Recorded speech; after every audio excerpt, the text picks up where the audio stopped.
Is that him up there?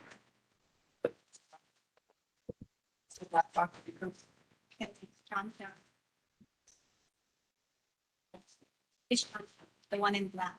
Oh, that's someone else? That's someone else. Oh, well, we can start anyway, right? Okay, I know it was recording. Yeah.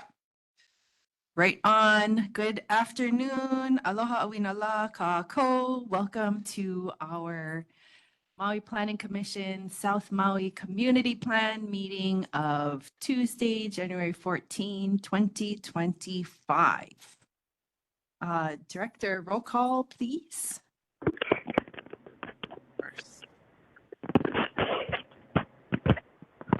We've got everybody. Commissioner Hipolito. Good afternoon. Aloha, everyone. I'm at my office, Kahalui and Aloha. Great. Commissioner Dikos. Hello, everyone. I am in my office on the boat in Pearl Harbor with about a dozen crew coming in and out of the Great. office. Commissioner Kealoha. Good afternoon, everyone. I'm at home in my office and I am alone. Great. Commissioner Lindsay. Hello, my kako. It's nice to see your faces in real life. Mahalo. Commissioner Ward. Present in person, and hello, everybody. Mahalo. Vice Chair Thompson. Hello, everybody. And Chair Thayer. Yes, I am here present. So before we dive into our agenda, I believe the department has some announcements regarding scheduling of our upcoming South Maui Community Plan meetings. Yes, thank you, Chair.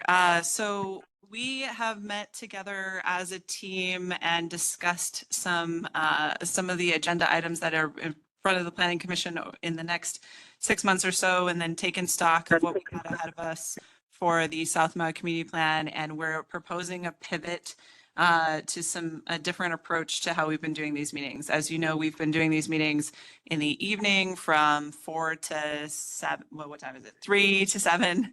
3 to 7, but that makes the time that you have to conduct other business that the Maui Planning Commission has to take on much shorter. And we have a bunch of things that are starting to stack up because we have a bunch of big projects that you've been tackling. So we're going to work on that as well. But what we have proposed to do, a couple things. The other piece that's on our minds is that we're going to lose Commissioners Vice Chair Thompson and Commissioner Hipolito at the end of March. And so we very much would like to get the South Maui Community Plan wrapped up and ready to go to council before that happens. Just for 1,001 reasons. It's just easier than trying to bring someone on new. We're not sure if we'll have someone new. So what we're proposing is through the end of January, we'll keep this cadence. So January 28th, we'll do an evening meeting, a 3 to 7 meeting.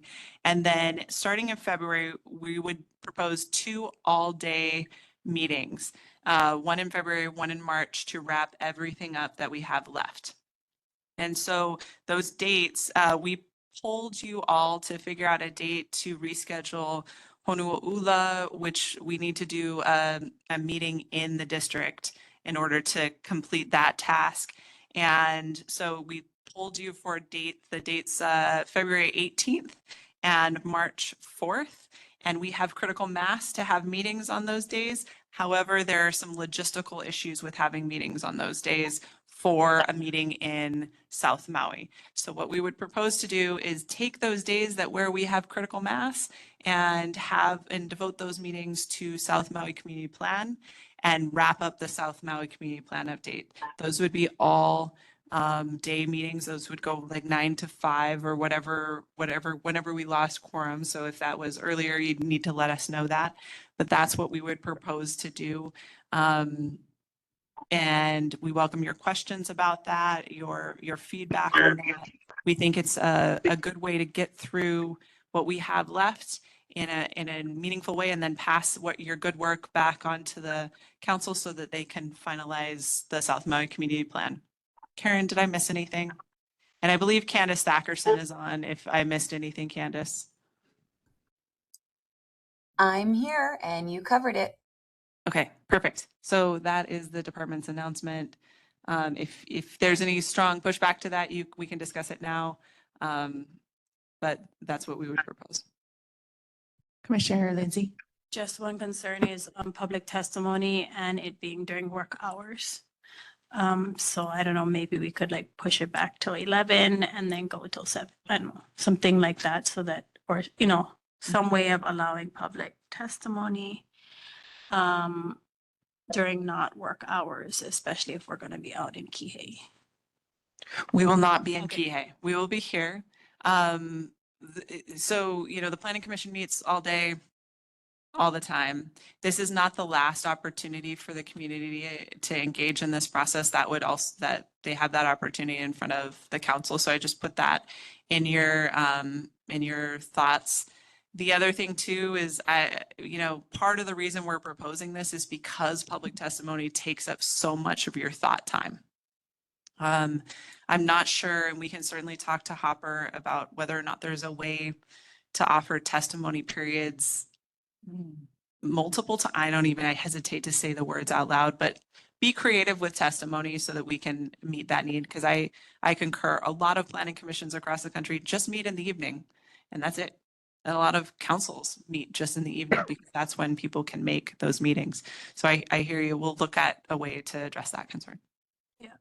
Well, what sticks in my head is the two older ladies were like, we were next door, so we came over and now we're here. And they were like kupuna of the area who haven't, from my view, been really, really involved. I haven't seen them in testimony before.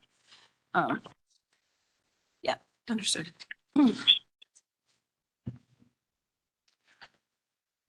Any other commissioners want to weigh in on this scheduling? Are those dates still good for everybody? Yeah. Yeah, the plus of this is it would give us more actual deliberation, action, thinking time than the hour and a half we typically end up with on these days. Once we've already done 10 or so hours of deep thought and deliberation. So yeah, and I guess just in case, after the 4th, we could see about additional if needed, right? Correct. Okay. And then hopefully everybody hears this now and can prepare testimony accordingly. But in the meantime, you will see if there's some kind of accommodation we can make for people to testify. Correct. We'll reach out to Hopper and ask that question. Okay. Great.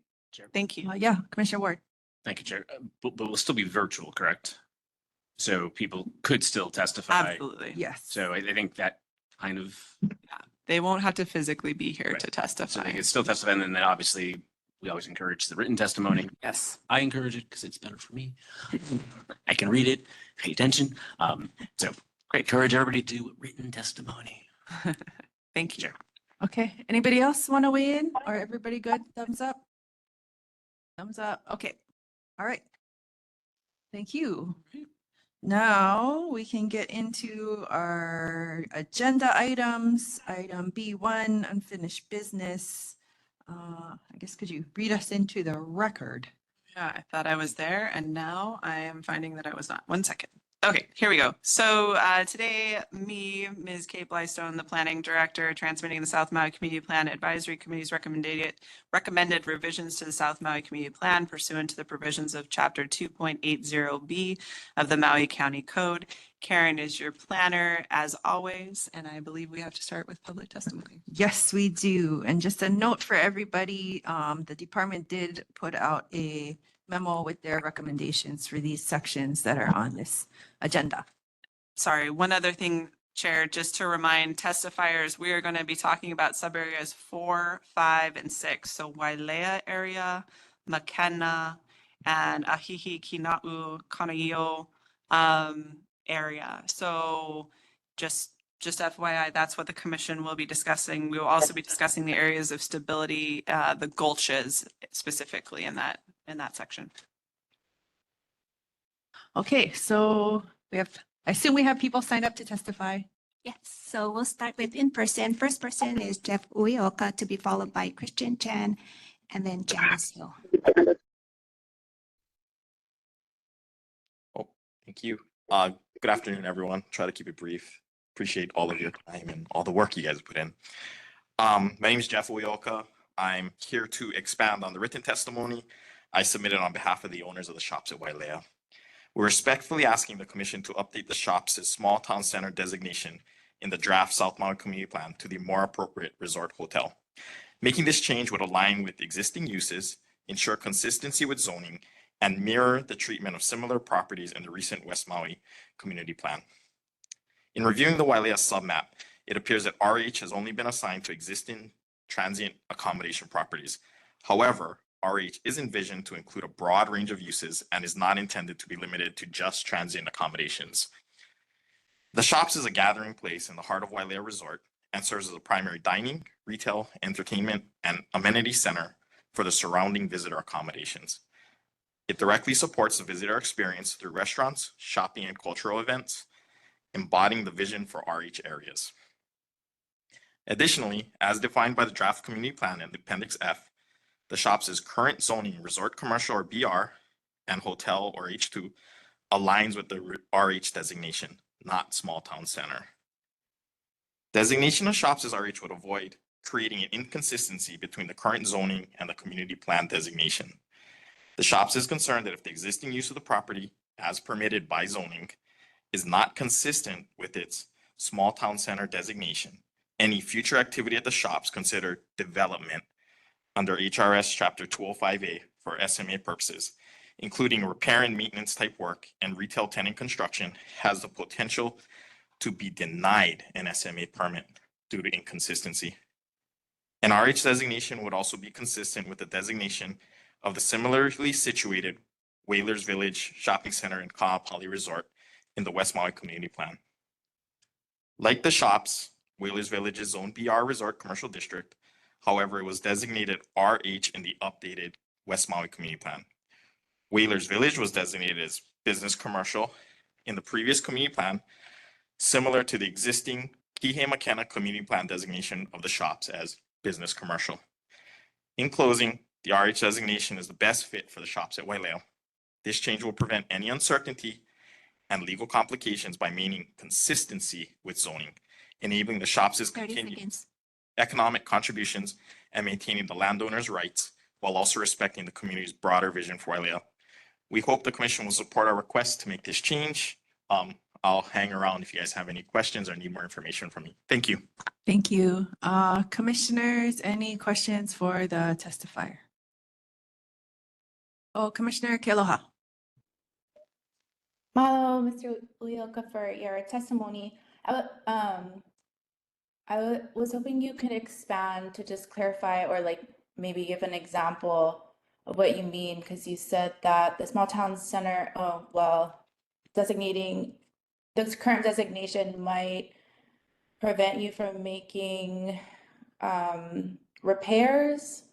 So how does that differ from like resort to small town center? So let's, thank you, Commissioner, if I may, Chair. Mhm. Thank you. Yep. So we're hoping it won't ever be a problem, but with the small town center designation, it talks about low to medium density type shopping situations. The shops at Wailea is a shopping center. It's pretty much high density. So our fear is that would be an inconsistent use with the existing, the small town center designation would kind of be inconsistent with our existing use as a high density shopping area, which Resort Hotel does talk about medium to high density shopping areas. Okay, thank you. Any additional questions for the testifier? Okay, seeing none, thank you. Okay, next testifier is Christian Chan, to be followed by Janice Hill and then Mike Hill. Excuse me. Aloha, Happy New Year. I'm Christian Chan with Wailea Golf, one of the principals. Wailea Golf is the largest landowner in Wailea. Their property that spans nearly 550 acres, currently operating as 3 championship golf courses, a tennis club, and other ancillary uses. As you may know, this past October, we formally submitted a plan for our property that we've proposed be included in the Maui Planning Commission's draft of the South Maui Community Plan. Hopefully you've had a chance to review our proposal and maybe even check out our video that we shared walking through the details of it. I'm happy to answer any questions you may have about our proposed plan here today. I'd like to take a minute to recap how we got to this point. We began our process in 2022 when the CPAC began their process of reviewing the community plan. We immersed ourselves in the CPAC process, attending each and every meeting and listening carefully to the dialogue and discussion amongst committee members, as well as a range of testifiers. We learned a lot about some very important topics. In early 2023, we began reaching out to the community through various engagement efforts, including direct one-on-one and small group meetings, a public survey that was published online, and a collaborative community planning workshop that we hosted in South Maui at the Malcolm Center. We learned a ton about what issues, concerns, opportunities were most important to the South Maui community. After CPAC published their draft plan at the end of 2023 with all the policies, parts, and pieces finalized, we went to work formulating everything that we've learned into the proposal that you see before you. We've taken a systematic approach to responding to the community's feedback and the CPAC's draft community plan, dissecting each and every goal and policy and challenging ourselves to respond and help accomplish them. The result is a plan that's rooted in the idea of a win-win, creating significant value for the community while achieving business goals for our company. Our plan aims at solving issues and capitalizing on opportunities related to workforce housing, traffic, infrastructure, water, the environment, disaster response, wellness, recreation, sports, and Hawaiian culture and archaeology. The proposal is underpinned by 4 big ideas: reducing golf in favor of housing and other uses that benefit the community, creating a plan that centers on connectivity, walkability, and wellness, strengthening environmental, cultural, and community resilience, and developing a community trust that would fund community improvement initiatives up and down South Maui. We're very proud of this proposal and plan, and we know that it will lead to a more livable, connected, healthy, safe, environmentally sound, and culturally rich future for South Maui. We've provided written testimony for this meeting, which includes an exhibit entitled South Maui Community Plan, Wailea Golf Proposed Map. We'd like to request that the commissioners incorporate these areas and designations outlined on the map into its draft of the community plan. Mahalo for your time, and I'm happy to answer any questions. Thank you for your testimony. Vice Chair. Yeah, you mentioned the community trust. What's that about? We've been very upfront about the fact that we acknowledge if there are permissions granted on our land, changes in land use on our property, that creates economic value. And we are willing and very much interested in sharing that value with the community. And the community trust is one of the ways that would happen. So it'd be a fund, again, that would finance different projects and programs for the betterment of all of South Maui, particularly in alignment with the goals of the community plan. Go ahead. Yeah, one that's going to be a hot spot, of course. Affordable housing, workforce housing. Where are you on that?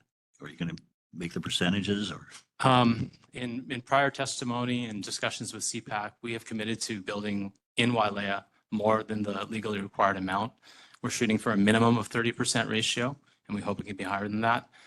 We think this is really important because it affects a plethora of issues related to the plan, including traffic, allowing people that work in Wailea to not have to commute on the highways into work. And, I think this is something that we're very committed to in our plan.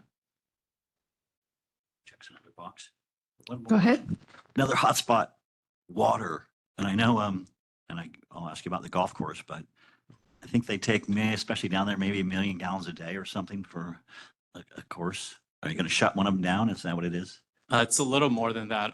So our property has had wells that have been in operation for the purpose of golf course irrigation for some over 50 years, actually most over 50 years since the 1970s. And they consume about between 3 and 4 million gallons of brackish water per day. It's our own private system.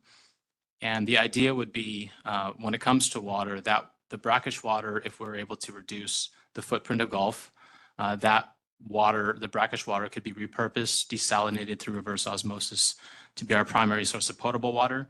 But if you look in our proposal and plan, there's a pretty multifaceted approach to water management and water sourcing, including the use of R1 water, including rainwater and stormwater catchment and reuse. So we have definitely thought hard about the water issue, and our goal and our true belief is that we'll actually be regenerative in water in terms of not there being a net add back rather than a net decrease in resources. So you'll lose one golf course? Our proposal would see the reduction of one golf course. There's currently 54 holes, 3 golf courses, and we're proposing to reduce one of them. Yeah, thank you. Further questions for the testifier, Commissioner Hipolito?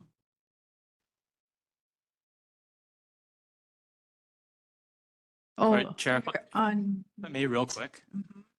So we in our written testimony have requested that the commission consider reviewing our map as part of their deliberations during this meeting.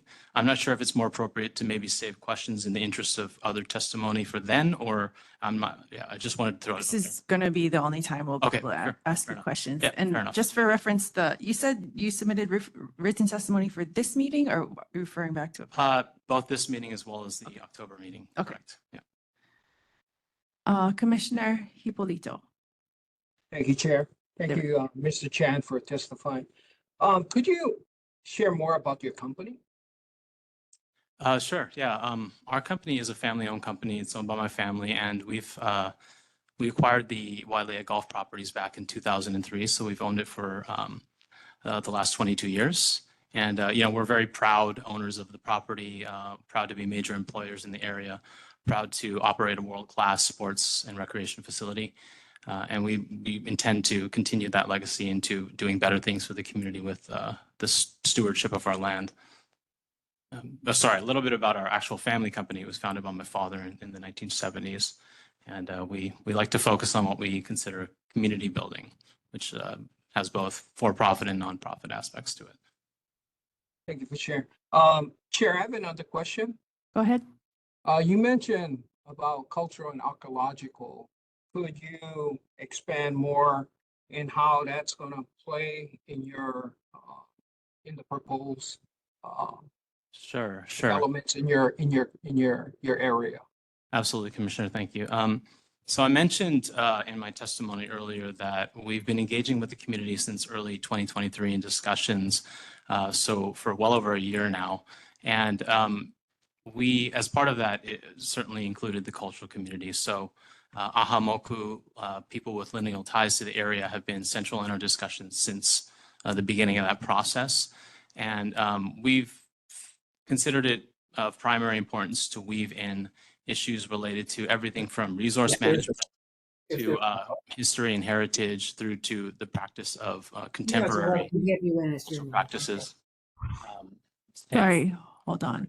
There's somebody online has their sound on and it's distracting in this meeting. You got him? Okay, sorry, continue. No worries. So we really have tried to take a multi-pronged approach to integrating cultural issues at the center of our plan, including the use of native plants for both ecological benefits as well as aesthetic and landscape design ones. One thing we're really excited about is we've been working with various stakeholders to conceive of what we like to call a culture and learning center right at the heart of Wailea, because our property does control what most would consider kind of 1/3 of the main intersection of Wailea, which is at Wailea, Ike, and Alanui. And we've been working with stakeholders to conceive of what we call a cultural complex there. That would be a cultural learning center. It would be an exhibition space, performance space, a native botanical garden, and some other to be determined, obviously, features that could really lend to the identity of culture in South Maui, which frankly is there's quite a lack right now. Thank you. Chair, I have one last question. if I Sure, may. go ahead. Thank you. Commissioner Vice Chair Thompson talked about water. My question is about wastewater. What's your plan with R1 water? Is that would be part of the incorporation?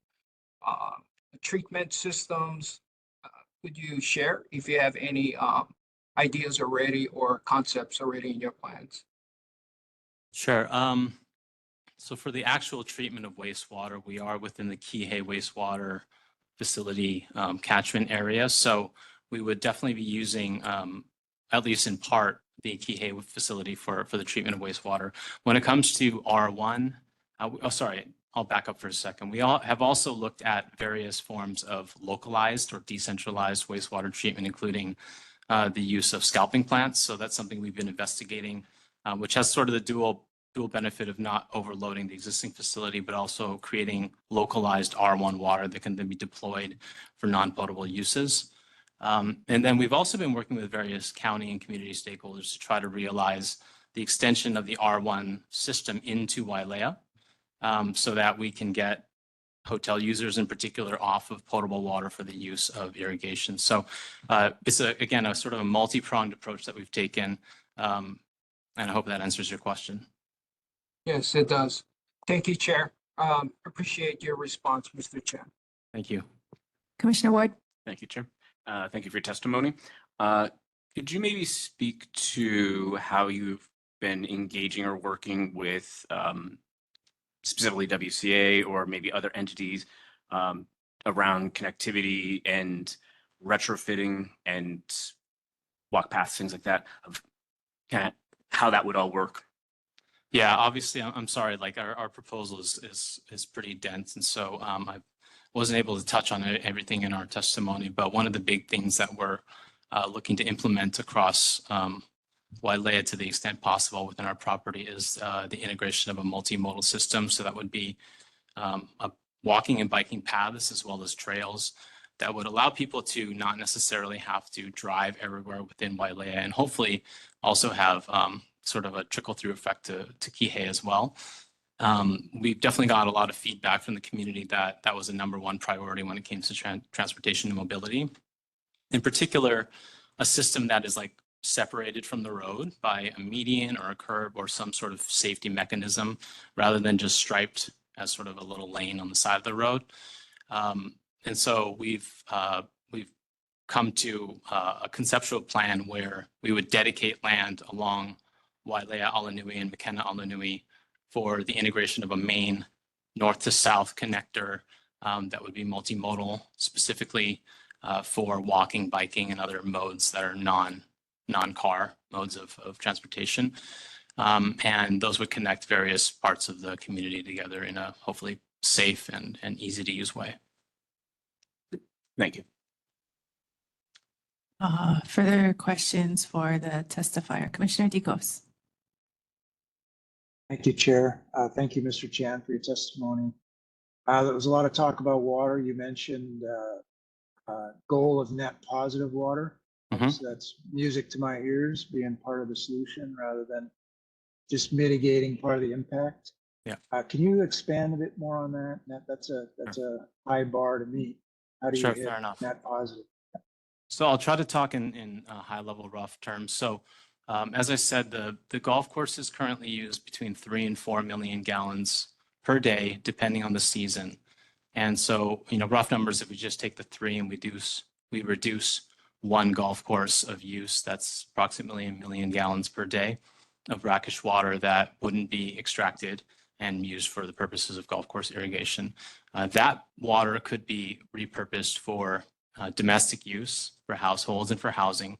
And in addition to that, within our plan, we've conceived of a whole variety of features for water retention, water detention, capture within a sort of localized system within the homes to reuse rainwater. And so and then of course, I just talked about the R1 water use as well. So not only would you be reducing the use of brackish water for irrigation by repurposing it for potable uses, there would be a range of different non-potable sources that currently aren't being used for things like irrigation, potentially for fire sprinklers, and just general uses that aren't for drinking, essentially. And so that net effect should, but based on our calculations, result in a net reduction in usage and more water percolating into the aquifer. Okay, thank you for that. Yeah, generally net positive refers to the net positive contribution, essentially objectively. So you're saying you're net positive against your existing baseline. So your existing baseline has an impact. You'll reduce that impact with these implementations. So comparatively to your baseline, positive.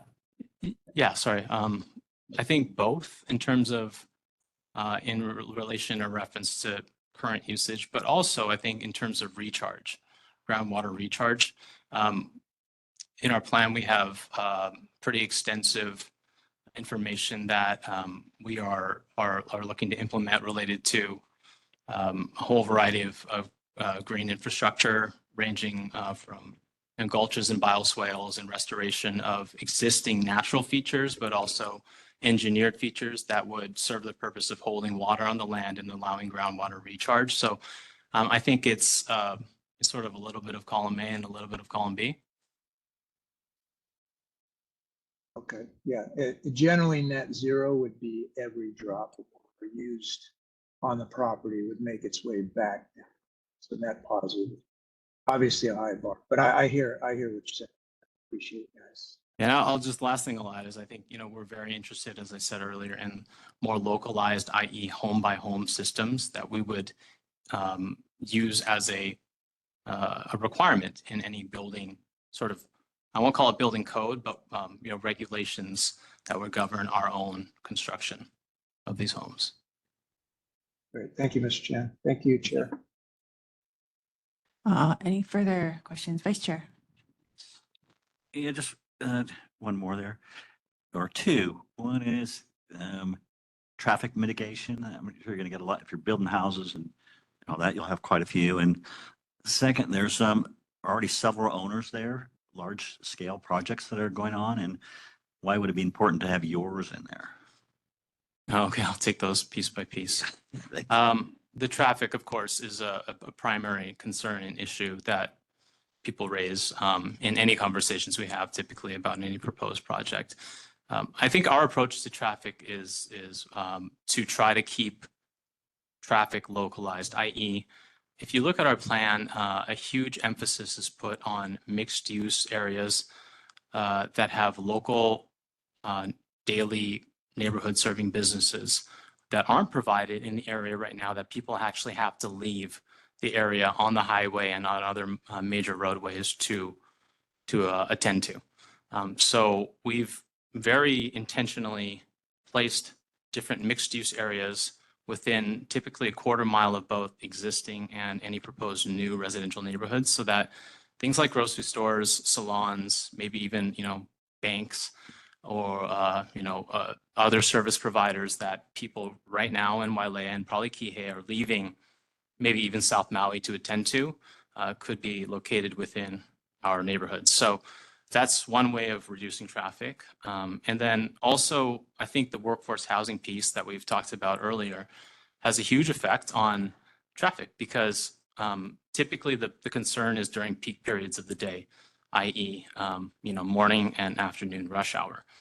And if you're taking hundreds of people off of the roads because they're not now commuting into one of the major employment centers of Wailea, I believe, I haven't done the quantitative analysis yet, but that would have a pretty significant reduction effect on trip counts on Pi'ilani Highway in particular.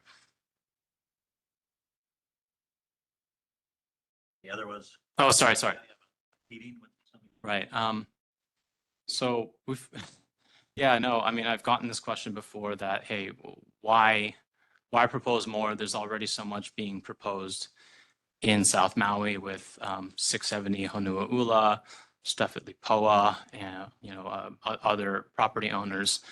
And I think in my mind, the community plan is really a first step that opens the door to future conversations for projects that are hopefully good, to continue with the assessment, vetting, and ultimately, if the situation dictates, approval of those projects, right? So I think it's sort of the role of a community plan to open the funnel for the possibilities, knowing that that is not the final approval step. That's not a building permit.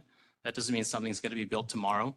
It just leaves the door open for further analysis and for any project proponent to potentially further the process if all the conditions are right. So I think with that in mind, I guess my point of view would be if a project or property owner seems to have the right principles in place, the door, i.e. the community plan, should be left open for them to further that process. And so I don't know if that answers your question, but. As well. So, beat me up enough. Thank you. Thank you.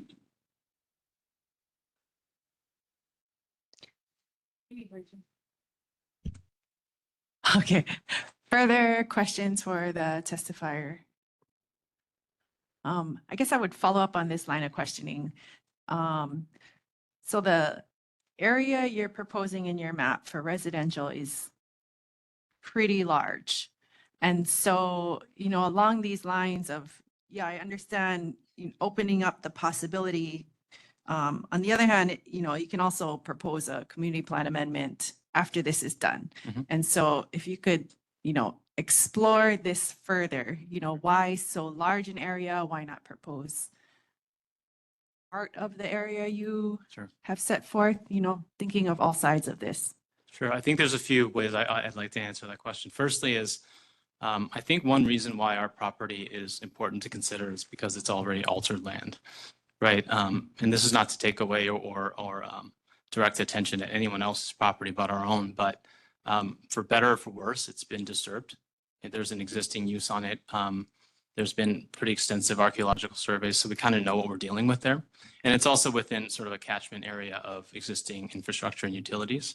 So I think, and then more from an operational business level, when we're looking at our golf operation, it's hard to conceive of eliminating some holes and not others because people are looking for typically are looking for, a round of golf on that course, or they're not. They're not looking for, pieces of it. And so from a business perspective, chopping it up into smaller pieces and leaving some poses a very difficult business proposition for us. I guess lastly, this is a jump off point, and we're totally willing, again, with the help and support of the community, as well as the powers that be, yourselves, the council, to fine tune the plan if there are aspects of it that don't seem suitable or need to be fine tuned. So. Okay. And then the area you're proposing for a resort hotel, can you speak towards that? Sure. We talk about this in the plan, and I'm not surprised that it jumps out at people.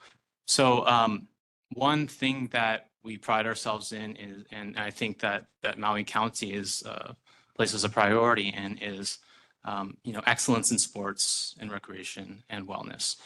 Currently, we're mainly golf. We have some racket sports as well, but we want to make it very clear that in any proposal that we put forward, golf and sports in general and excellence in that will always remain a top priority for us. And so as part of that general goal, we are looking to build and create what we're calling a sports and wellness precinct in and around our existing clubhouse.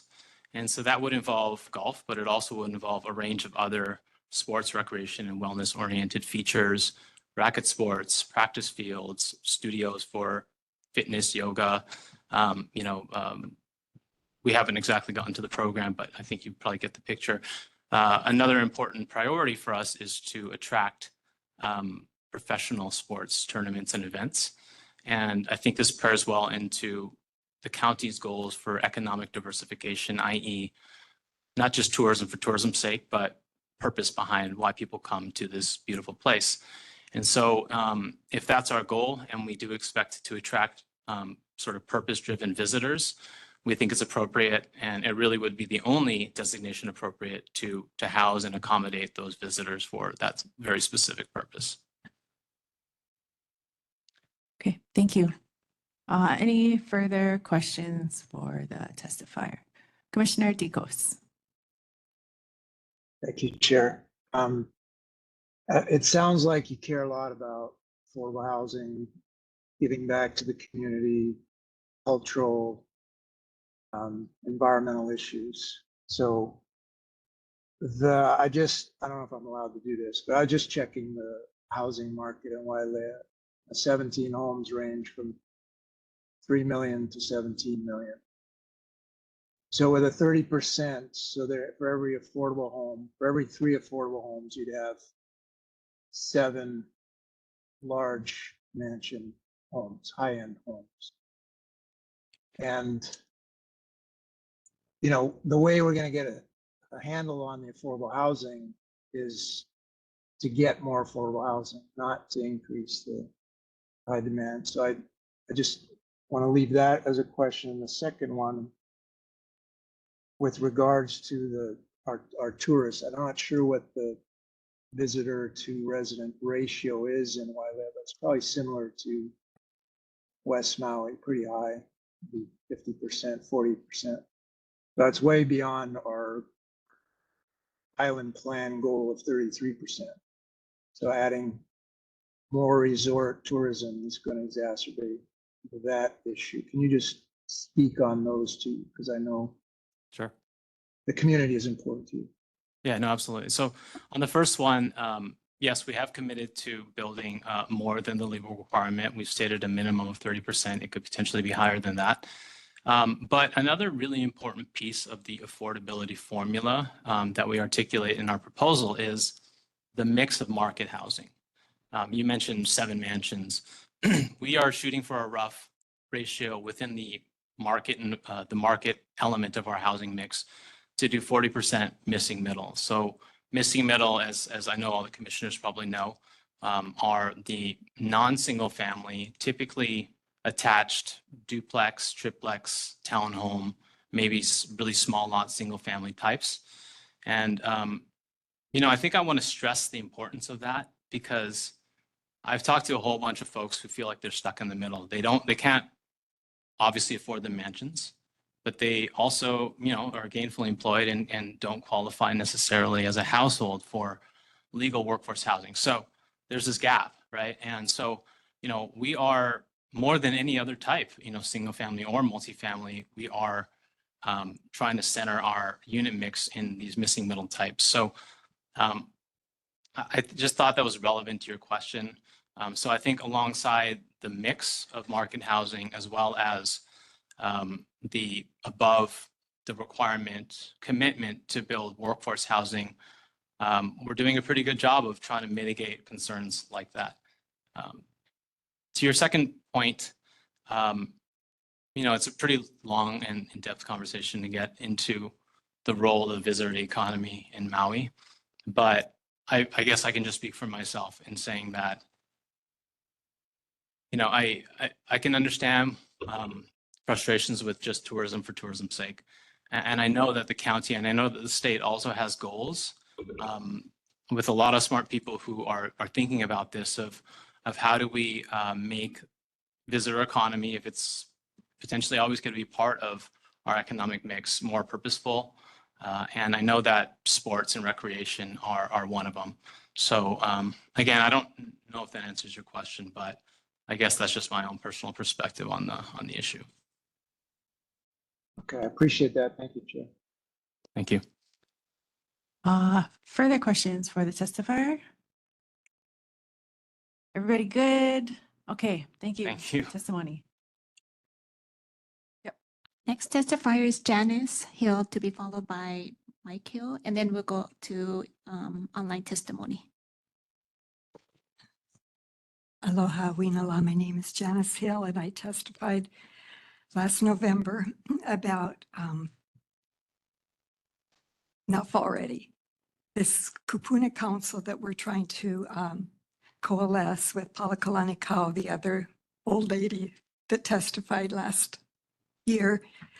And I want to organize. We need a place to testify. And you're talking about this hearing that was the loophole about why the council did not vote on Wailea 670 going through with CalChip Chase's proposals last December. And so I would propose that somehow we schedule a meeting place like Kulani High School in their new cafeteria where the residents of South Maui could come and testify. So I was very unclear about how this has been postponed and when we really will have this. What I just heard was that it would be in March before some people retire from this commission. Well, who's going to do this? Who's going to schedule this hearing that we have? It specifically was about Wailea 670, Honuaula. So I tried to look at the South Maui Community Plan today, and I found one little page about Wailea 670 in there. And this was done a year ago in February. And so to skim down, it said the project would be served by private water and wastewater systems. Well, what I heard Calchip Chase say was that they were going to use their brackish water and desalinize it. So we'd have a desalinization system. However, there's no backup for that. So he was referring to possibly we could use East Maui watershed.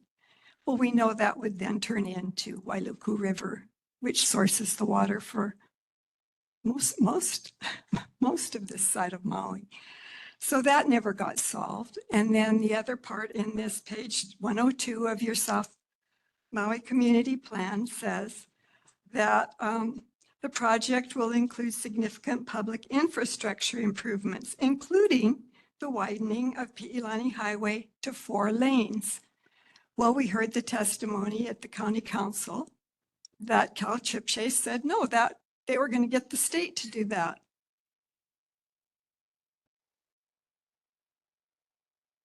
I think all of those things will need to be addressed when we finally do have that South Maui community hearing of some kind where all of the community is free to come at an appropriate time and place to hear the residents speak. And from what I gathered from the news, that was the loophole. Otherwise, it would have been approved in December by the council. So could I get an answer? Do you need me to call up Kulani Hakoi to see if we can serve their cap? We can't this is not meant to be, well, a question and answer. Okay, so and I think that item is actually not a South Maui Community Plan item. That'll be part of our regular. So when I read the agenda today, because that's why I showed up. I didn't, I was going to get a real agenda because I saw that South Maui was on the agenda and I thought that was going to be postponed. Oh, yes. Otherwise, I wasn't even going to testify today or waste your time. No. They're, I guess, sort of separate but related. So because this is a South Maui Community Plan, it's inherently going to include that 670 area. Mm-hmm. But the matter that you were talking about that went before us previously and went before council, that will get taken care of in our regular meeting stream outside of reviewing the South Maui Community Plan. Okay. So that has yet to be scheduled. And I have plenty of people that are interested in wanting to know when that is. okay. No, that's good to hear that the community is very hoo-hoo about this. Yes. Okay. So any questions? Yeah, I guess any questions for the testifier? It's not entirely on this, but yeah, I think the department will make it known when that meeting gets scheduled. Mm-hmm. And how will that be publicized? The same way all of our agendas get publicized. Thanks. Yeah. Mm-hmm.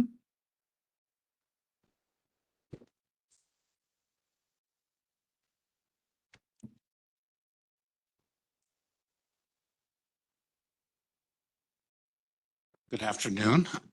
My name is Michael Hill, and I've lived on Maui for about 30 years.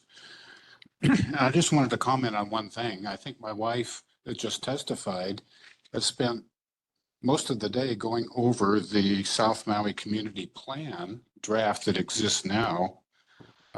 What I'm looking at says it was dated on February 2024. And I just wanted to comment on one thing in there. It was under a section, goal 2.5, responsible stewardship of Wahi, Kapuna, and historic properties. And there was a section 5.03 that says recommendation to adopt reporting procedures that make it easy for the public to track the implementation of planned developments as well as settlement agreements between interveners and developers. Now, I know that that's just a recommendation. I don't know if any such thing exists, but I guess I would want to encourage whoever has the ability to set up such a thing, if it doesn't exist, because what happens for just ordinary folks like us, you know, we drive around McKenna or Wailea or South Kihei or even other places on the island, all of a sudden there's a development going in there we never even knew anything about. So if there is any way to set up a reporting procedure that makes it easy for the public to track the implementation of planned developments, then I would certainly hope that maybe you can encourage that or to whoever could actually do that. And so that's all I wanted to comment on. No, thank you for your testimony. Any questions for the testifier? I have a question along these lines. How do you folks access your information?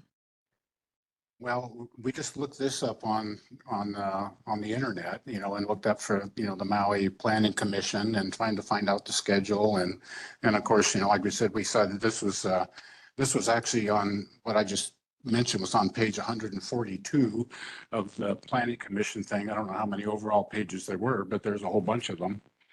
And so, like I said, my wife's been going pretty much all day, been going through all of this stuff and looking at it and trying to figure it all out. But this really struck me as something that would make it so much easier for the general public to know what's going on. If there was some place we could go to, a website, or I don't know what it would be, and see what the proposed developments are, what the stages are, and you know, what's been approved, what's still in the planning process, you know, whatever, just so that we can know what's going on out there. Sure. Yeah. So, I'm just trying to think of like what would be the easiest avenue for you to access this information. So like a website that you could go to Well, versus, yeah, I'm not very involved in social media like Facebook and all that kind of stuff. So yeah, if there was a website, I mean, I guess that would be, if we just knew what the website was and that it was kept up to date by somebody, you know, that would put all the information on there. I think that would be good for me anyway. okay. Director?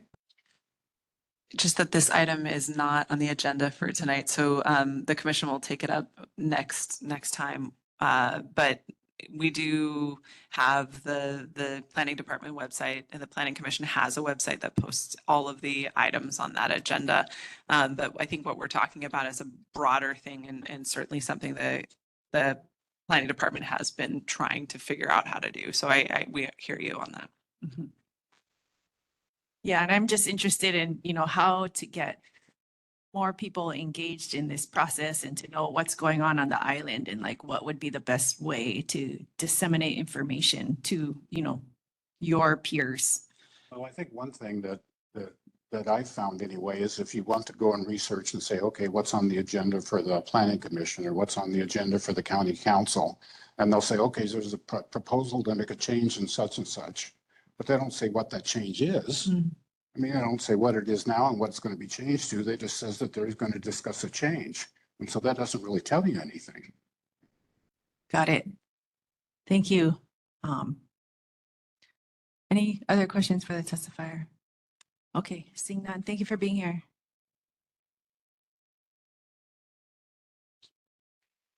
So we'll go to online testimony. Okay, first person is Stacy Otomo, to be followed by John Pele and then Cal Chip Chase.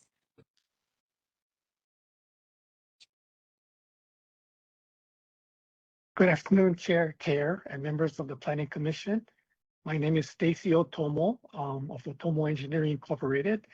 My testimony today is on section 3.5, areas of stability in gulches, which is reflected on pages 106 and 107 of the draft plan. Particularly figure 3.17, which included the proposed areas of open spaces which includes 100-foot buffer on each side of the top of the gulches. I appreciate the work that has gone into the preparation of this draft plan. However, on that particular map figure, the scale is very small. So it's hard to figure out exactly where these gulches are, the accuracy of the map, and what is the actual intent, because there's green areas that designate where the proposed open spaces are. However, there's a lot of segmented lines on that map showing that it's not one continuous area along the gulches itself. And there appears to be some small tributary areas that are in green. So is the intent to include all of these tiny tributaries as well as the major drainage ways?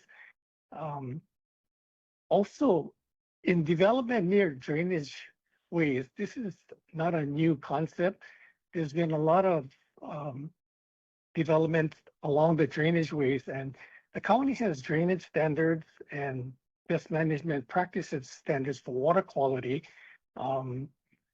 And particularly in the South Maui area, the gulches in question varies a lot in terms of the configuration of the gulches, particularly on the Mauka side of the drainage way. The gulches tend to be very deep and well defined. The top of gulches are, I don't think there's a question where the top of gulch is. However, as you approach lower Kihei toward the ocean, a lot of these gulches kind of peter out. It's difficult to figure out where the top of gulches are. So I'm kind of questioning where the determination would be as far as where the 100-foot buffer would start in these areas. And also for developments that are maybe not in this particular area, but further in North Kihei, such as Pulani Hakoi Gulch and Waipulani Gulch, there's been improvements to the channel where there's a process with FEMA that you go through where you take this land out of the flood hazard areas into make it developable. And if we had a situation like this in this particular area, would they be required to set a 100-foot buffer from like an improved channel? I would like to have the consideration of the 100-foot buffer revisited. And thank you for allowing my testimony. Thank you for your testimony. Questions for the testifier? Vice Chair. Yeah, thank you for coming and testifying. Do you have a solution or a proposed solution for that? For the being an engineer, what I thought about was when we are designing channel improvements, for example, let's take for just conversation purposes, if we were to design a rectangular channel, we're required to do a 100-year, 24-hour storm. And we computed depth to be 5 feet. We're required to add freeboard to that. So it's whatever 5 feet plus an additional 2 feet for the freeboard. So the channel itself is designed with a factor of safety inside. For something like this, I'm wondering instead of the 100-foot buffer, if you did something similar, you figure out what the 100-year flow is in the channel, add 2 feet to that, and however wide it becomes, that would be your area of buffer.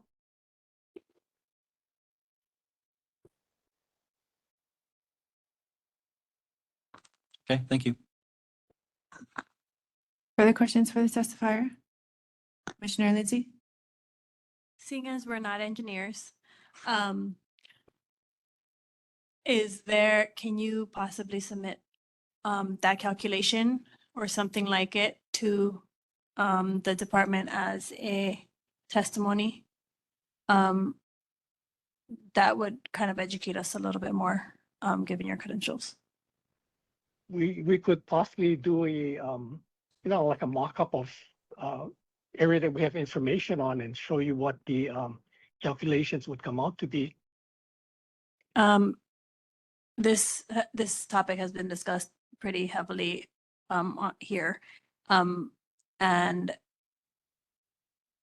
I feel like somebody who is a professional in this should weigh in a little bit more. But yes, that would be appreciated if you can get it for us. Thank you. Okay. Further questions for the testifier? Commissioner Kealoha.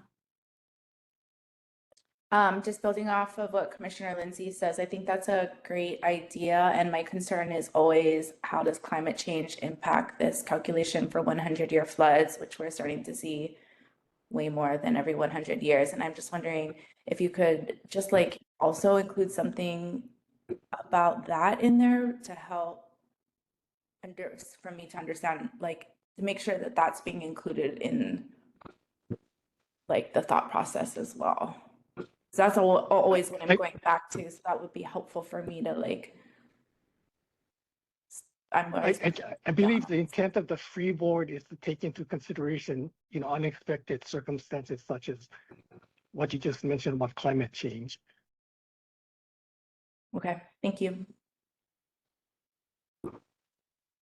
Yeah, thank you. Go ahead, Commissioner Lindsay. Could you restate that calculation? You said 100-year flood plus 2 feet or something. Could you restate what you said?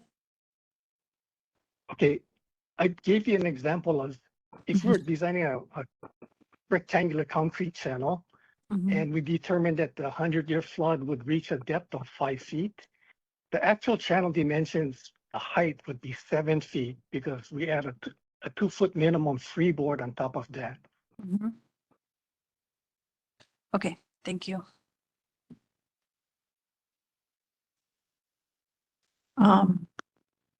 Any further questions for the testifier?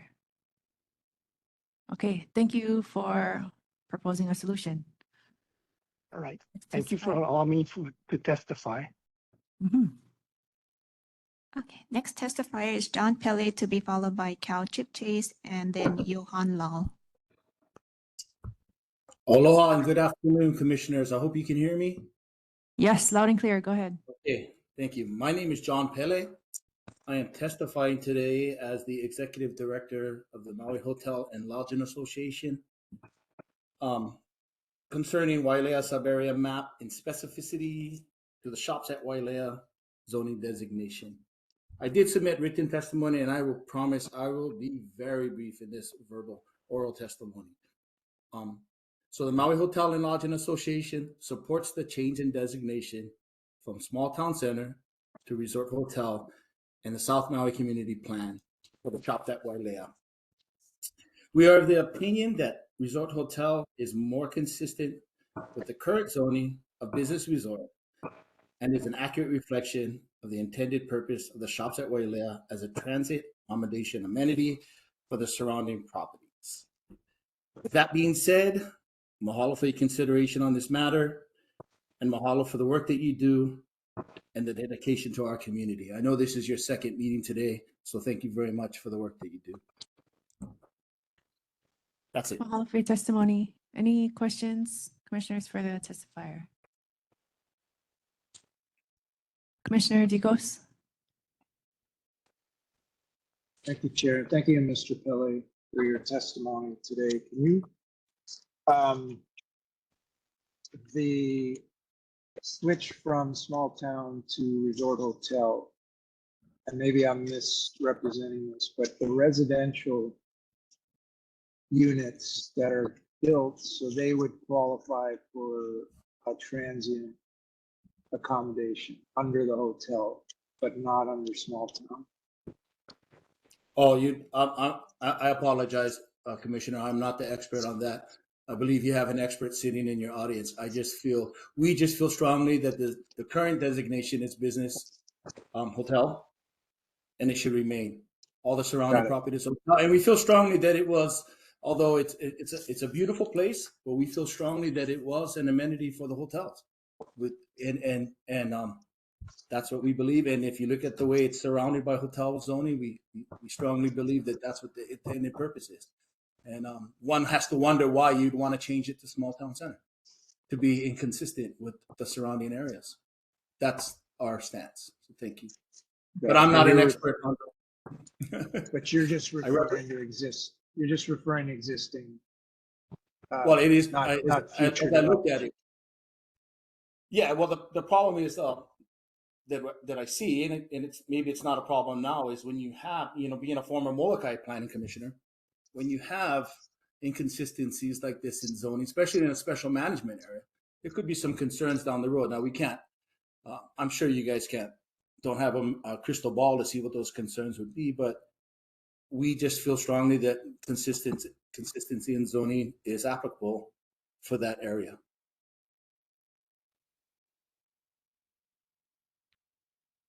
But again, I'm not an expert, and I apologize, Commissioner. This is our stance for the specificity of the shops at Wailea in the zoning.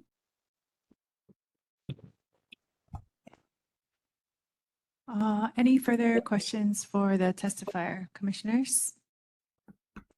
Okay, seeing none, thank you for your testimony, Mr. Peller. Thank you. Thank you guys for what you do. Appreciate it.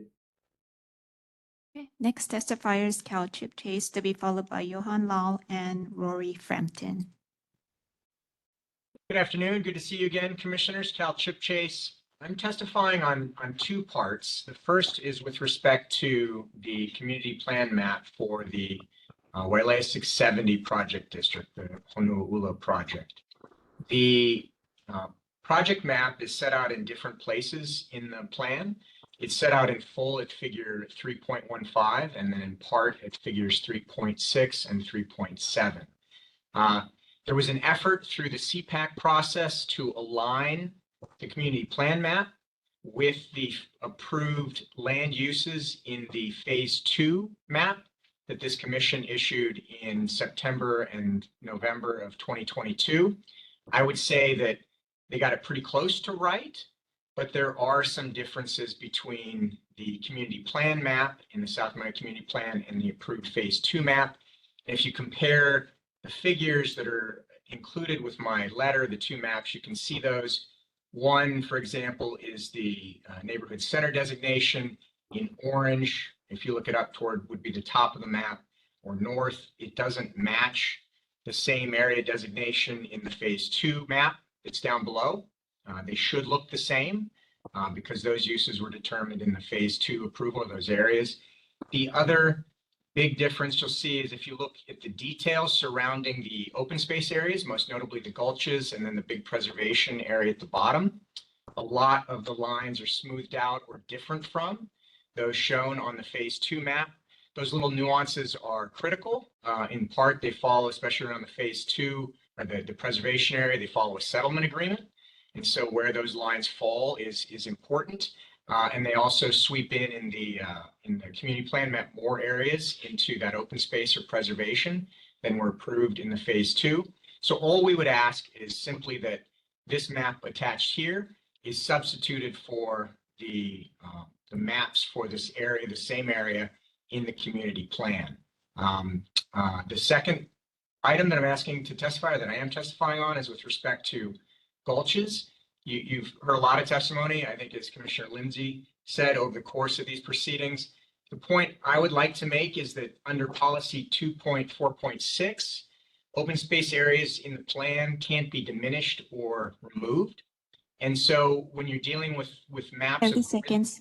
really large areas that aren't exactly precise, if you can't diminish or remove them through later planning processes that are very exacting or more exacting, you run into trouble.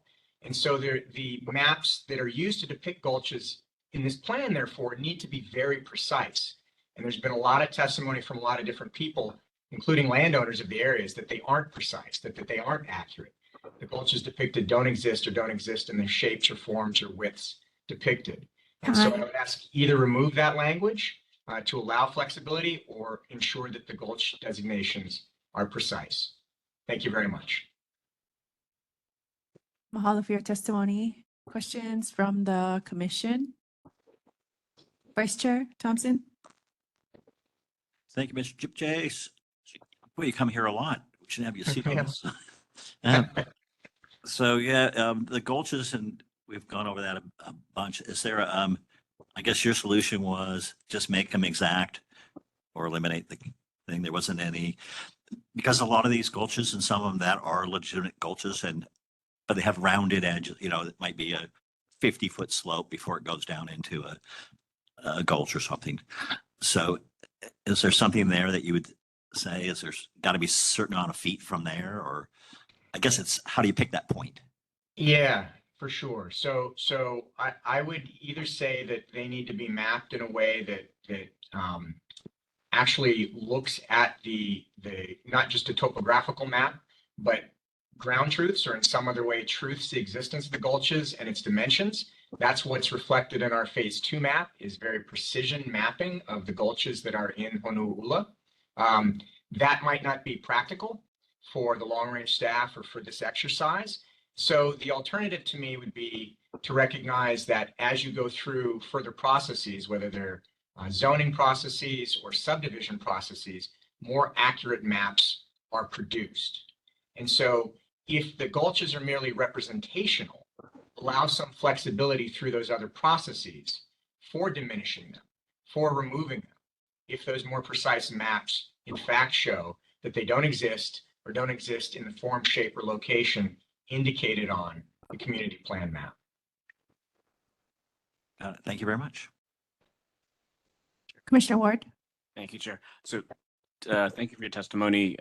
Just to clarify, if I want to make sure I understood that correctly, your recommendation would be is that we would propose a policy that would basically state that a more accurate map would need to be produced prior to kind of moving through the additional phases.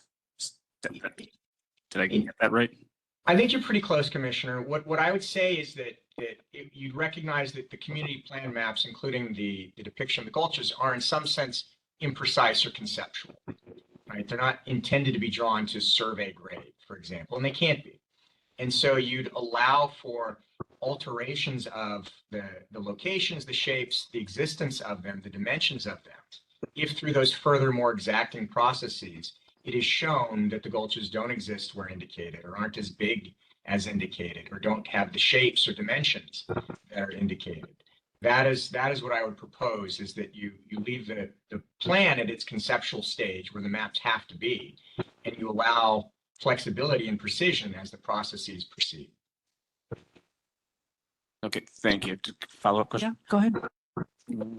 Would you be able to maybe produce a policy recommendation for us for the appropriate time when that would need to happen? Because I'm not sure I would know when to pick when that mapping should happen. But I think if what I'm hearing is that we create a policy or propose a policy that would say at some stage, the map that's included in the plan is a guide, but at some stage, a formal new map needs to be produced. But I think you might be able to word that better than I can. That's something you could potentially provide us. Very happy to give it a shot, Commissioner. Thank you. Further questions for the testifier? Commissioner Lindsay? Possibly to add that, and based on the prior testimony, I'm wondering if I'm leaning towards suggesting a calculation.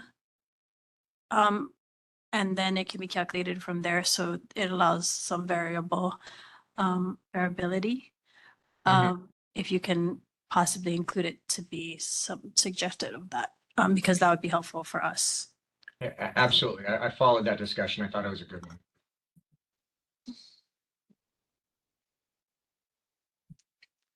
That's it. Thank you. Okay. Further questions for the testifier?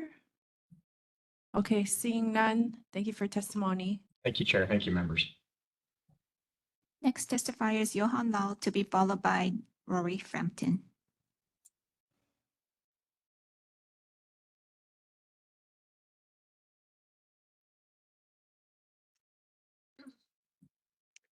It showed you taking your shirt off on the line on their thing. I think that was Janice Hill. Miss Hill, you are not on mute. Okay.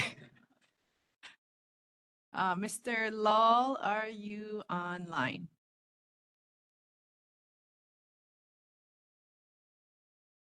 He's online?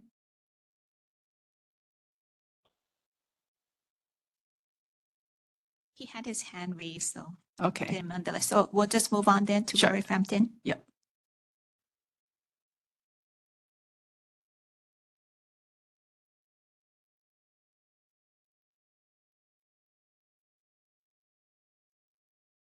He's online, right? Yes. Okay. Okay. Good afternoon, Commissioners. Rory Frampton here to testify, and I'm speaking to the figure 3.17, the gulches. And like others, I've noticed that the figure identifies topographic features, not all of which serve as drainage ways. And many are short, non-contiguous segments with no apparent hydraulic connections to downstream areas. Some features are very minor and hardly noticeable. And I remember the words of David Good that not all gulches are created equal. And I don't think a lot of these smaller topographic features should be treated the same as some of the big ones. And I'll just share, if I can get this up here, my screen. If you allow me to. Can you see that? Yes. So this photo, I was looking for one of the drainage ways, and this is a roadway above the wastewater treatment plant. And I drove through this road looking for the drainage way, and I drove right over it. It's this area here where my cursor is. And I'm not sure if that blocks in the way. Yeah, so it's very hardly noticeable on the Mauka side. You can see a little bit. There's no noticeability across the road. Water hasn't flowed across this road in a very long time. And then on the Makai side, I don't really know where it is, just visually, I can't see it. I'll contrast that to this photo of Kalani Hakoi Gulch, which obviously is very noticeable. I wouldn't be able to drive my truck through that. And the top of the gulch on the south side is very defined. On the north side, it's less defined. This is another picture of Kalani Hakoi Gulch. Obviously, there's no question here where the gulch is. My concern is applying a 100-foot buffer to this gulch makes a lot of sense. I think to this gulch doesn't make any sense, and it goes through an area that's potentially developable and would create a 100 feet on each side of this swath of green space that I'm not really sure what the purpose would be. And so I support Erin Mukai's testimony. She suggested that following the West Maui Community Plan approach, which one identified just the major drainage ways.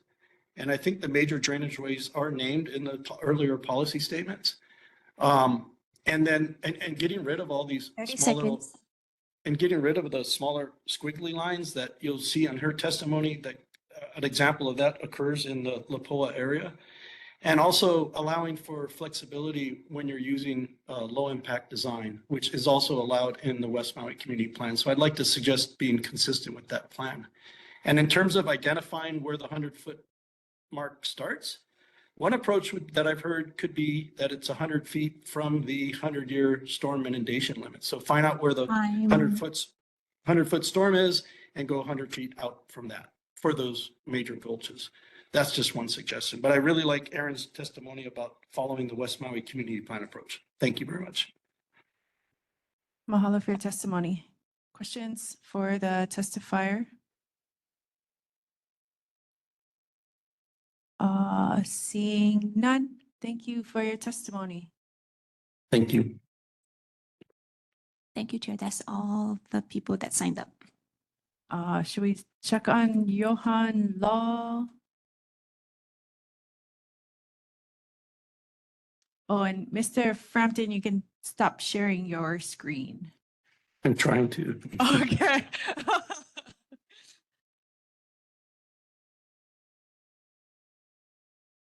Mr. Law, are you online? Yeah? Yeah. Okay.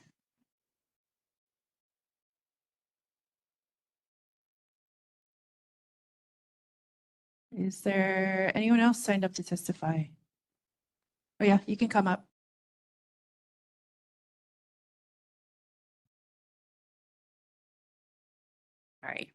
Hi, good afternoon, Chair, members of the Commission.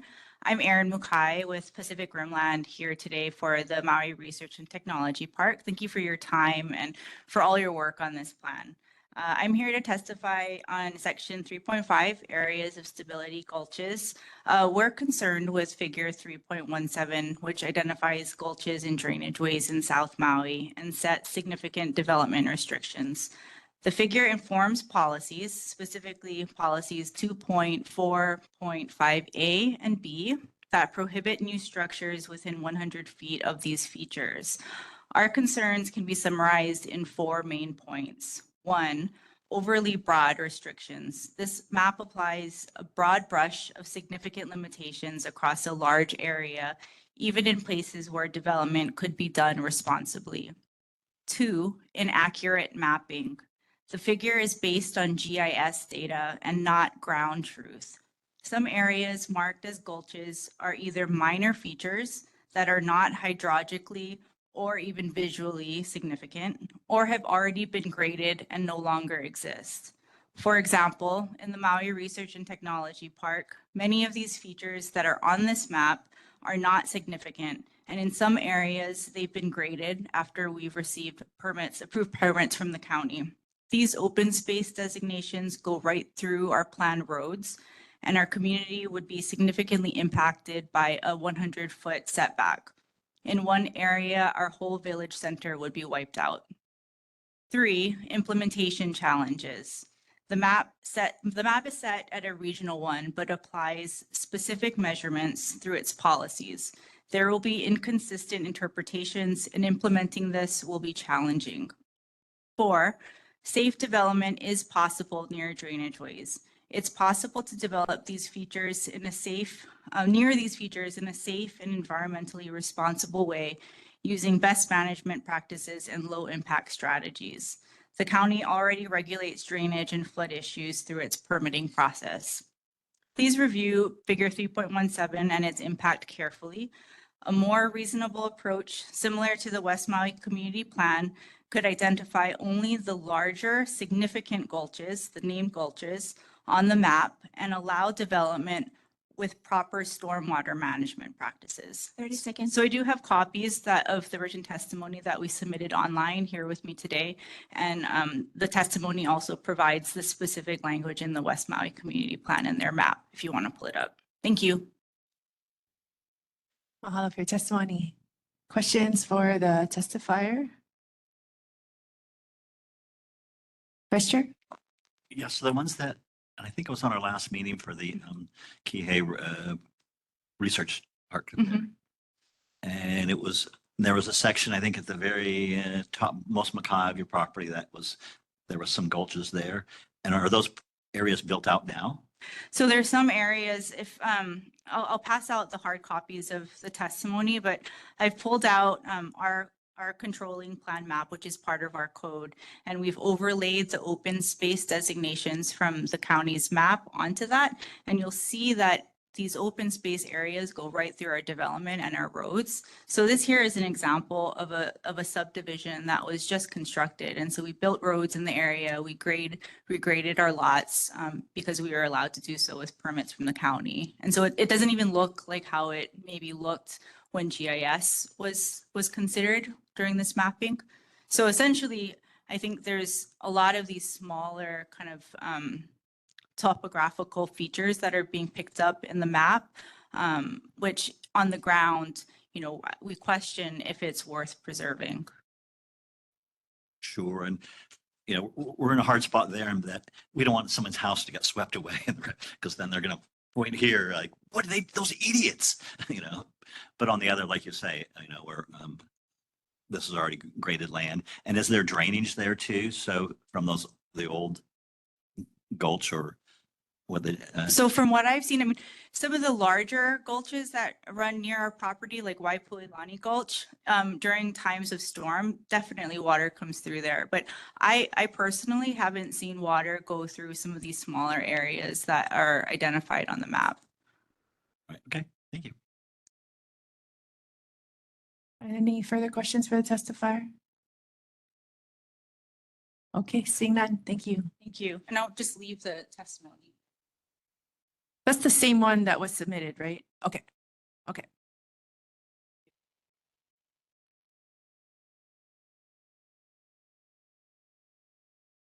Aloha, members of the commission.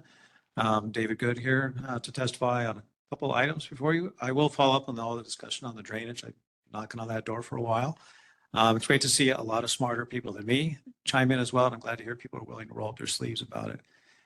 When I was a director of public works, oftentimes we'd have policy things like this come up, and I finally just step back and say, what problem are we trying to solve? So let's write a policy to solve the problem. Sounds like the problem we want to solve is we want to make sure the major gulches can run freely. We want to make sure that development stays away the appropriate distance from that gulch and any danger, but also doesn't release pollutants into the gulch or sedimentation. And obviously the minor gulches or minor drainage ways, like some of the things you saw today, are clearly not something we need to save, right? We need to respect it. We need to plan around it. And there's the medium-sized ones that a lot of times we'll leave. So let's solve the problem with the right language. So I'm glad to hear that some people are rolling up their sleeves, and I'm sure we can find better language that works for everybody and solves the problem. I'm also here to testify. I sent in testimony, which you should have received, asking for a simple change in the resort hotel designation language. And the simple change is simply to recognize that residential use is a permitted use in the hotel district and should be a permitted use in the resort hotel designation. Now, I think this was an oversight, and it's a minor change, but it sends a clear message that housing is important. And it is a district where you can have housing. An example is a Hotel Wailea. They have 24 employee housing units that were built in the late 80s, I think. It's in the hotel district. It's in resort hotel. It's clearly not resort housing. It's kind of related to it. And so anyway, that's my recommendations are in front of you. I wrote it so it's easy to implement. Thank you for your time and appreciate all your hard work. Mahalo for your testimony. Questions for the testifier? Okay, seeing none. Thank you. We have one more, Janet 6. Okay. Hi, I'm Janet Six. I'm the county archaeologist. I'm with the OEV Division of OEV Resources, and I want to address a couple of things that I've heard today. As for the golf course that they're looking to change into housing, it's important to understand that a lot of that sand was brought in from the sand hills. And there's likely to be disarticulated human remains in there, even though archaeological inventory surveys were conducted. So it's just something to be mindful about. At the time of the construction, no one did anything wrong. It was just a standard practice to bring in fill from an area that we now know is replete with iwi kupuna. As to gulches, gulches change. As to 100-year floods, we have one every 3 to 6 months, I think, a couple years. When you see kiave trees, even if the gulch is minor, it's telling you there's a subterranean water flow. Those are eco indicators with 33-foot tap roots. Sometimes those swales don't have surface water. They have groundwater and indicate lava tubes that are allowing to feed water down to the lower portion that used to be a wetlands and had many local ia fish ponds. So be mindful of what happened at the Hokulia development on the Big Island when they started to go into these areas and the D9 excavators fell into lava tubes. A lot of these areas have had above ground surveys with very little ground testing. The gulches are important. Just because someone hasn't personally seen water flow through them, I've been on a lot of these properties personally. Lots of grading was done by the military and by other people, and things were filled in. So we need to look at Willy Willy. That's another eco indicator of subterranean water flow and openings and lava tubes. And we need to be mindful that a lot of the area has been scrubbed away by the ranching back in the day, dragging chains with oxen across. So a lot of features and sites are missing. But where people lived, people are buried. So we just need to be mindful of this. And to say, oh, these gulches are not significant. So you lose a couple 100 feet. we've seen Kihei flood. Kihei is a backfilled wetlands. And when you plug the bathtub and you wonder why it floods, so just be mindful that these drainage areas are important and some of them are subterranean. So that's all I have. Mahalo. Mahalo for your testimony. Questions, Vice Chair? Yes, and thank you for testifying and giving us a clear picture on it or somewhat. And what would your be solution about, should there be any changes in the maps that we have now? We are in the process, the OEV division, of acquiring a LiDAR drone, which will map down to 2 centimeter tolerance. So we can easily map the topography. If people think we need to go out and ground truth, or they think Google Earth isn't sufficient, we recently mapped with the drone Ho'okipa Beach Park, and with using orthomosaic, we can see flip-flops in the back of people's trucks. So we can map at incredibly high tolerances. We can get very detailed, and we can also, over time, monitor how these gulches get deeper, wider, and or filled with sediment. So it's the idea of constantly looking at these because they are evolving features in the landscape. They're formed by water. The Grand Canyon was formed by water. So they are not stagnant or static. And with climate change and rainfall, you know, the average Wailea rainfall is 10 inches a year. Well, we know there's subterranean water flow coming from Mauka, but now we do have this incredible flooding problem. I've been here since 1978, and I've seen the changes in Kihei flooding. I think most of us have. So it's just be mindful that these drainage ways are important. They also contain cultural features. So just understand that the landscape is not static. And we do have ways to monitor changes and map. And again, like you said, you don't want to have someone build a house that then it falls in, you know, into the gulch eventually. We need to be mindful of the fact that the weather patterns are changing. And that's why having a drone, which we're going to acquire, will allow us to look at coastal erosion, allow us to monitor gulches in a very timely, quick fashion. And drones don't have an agenda. Drones just map in and tell you what's there.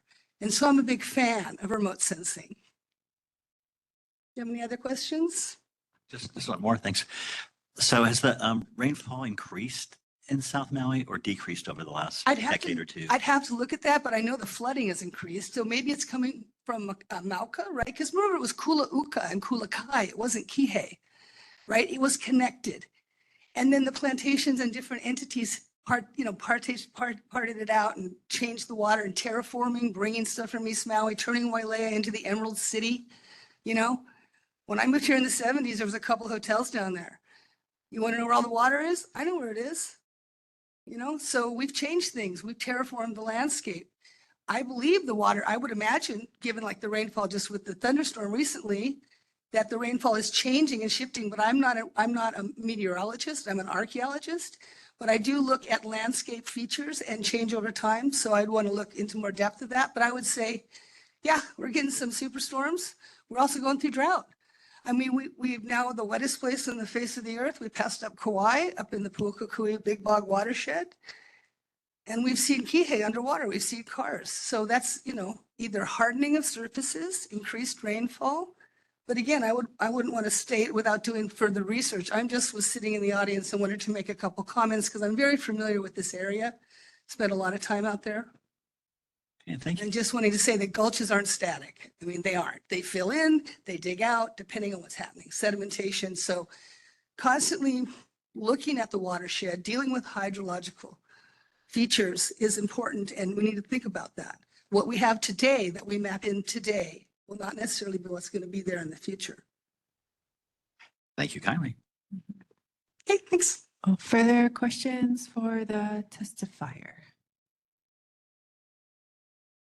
Okay, thank you. You want to try Johan Lan one more time? Sure. He's still online. Otherwise, there's no one else signed up to Okay. testify. So Mr. Johan Law, if you can hear us, you seem to have indicated yourself for testimony.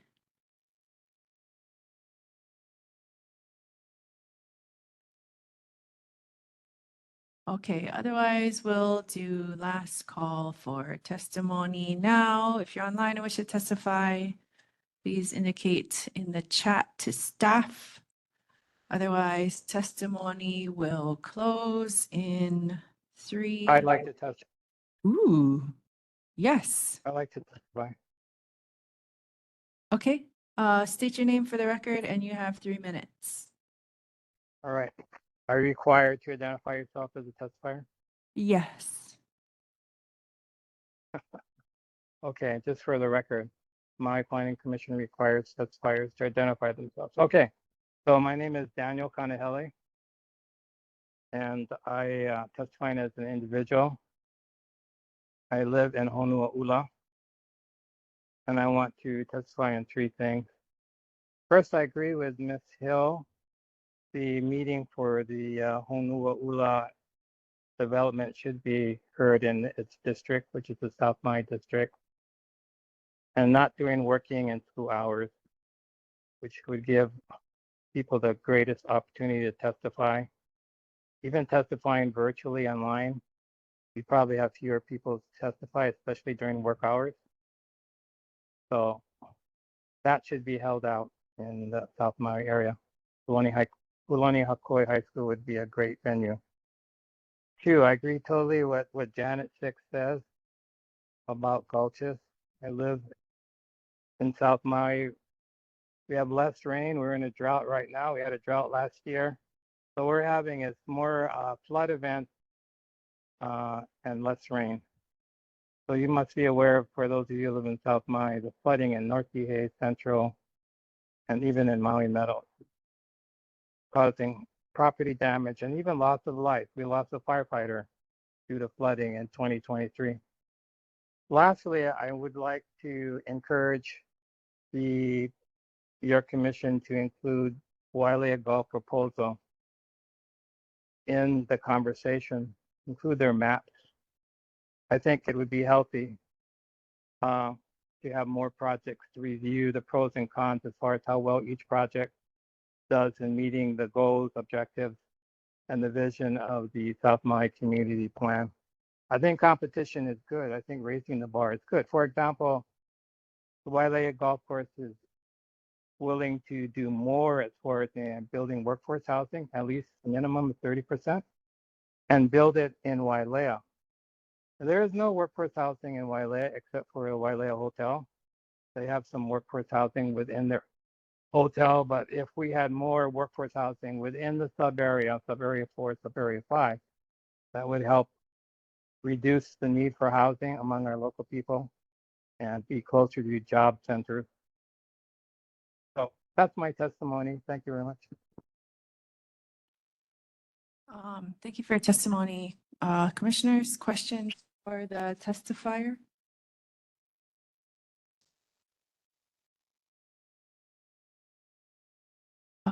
Vice Chair? Daniel, thanks for testifying. So you're encouraging you've seen the maps of the Wailea development and the golf course, and you support that? Yeah, I saw the video that they sent to you. Yep. And also their other testimonies that they submitted online. I watched that. So I'm encouraged by some of the things that they're willing to do. That's why I think it should be part of the conversation. It'd be good for the county council to be able to look at various proposed development projects and see which one fits in terms of the vision and the goals and objectives of the South Maui Community Plan update. Awesome. Thank you. You're welcome. Further questions for the testifier? Okay, seeing none, thank you again for your testimony. You're welcome. Okay, we will do another last call for testimony. Anybody here that wishes to testify can just stand up and come to the podium. Anybody online can write your name in the chat. Otherwise, testimony will close in 3, 2, 1. Okay, that's the end of public testimony for today. Commissioners, would you like a short break before we dive in? Okay, it's 4:40 right now. Let's do 10 minutes and come back at 4:50.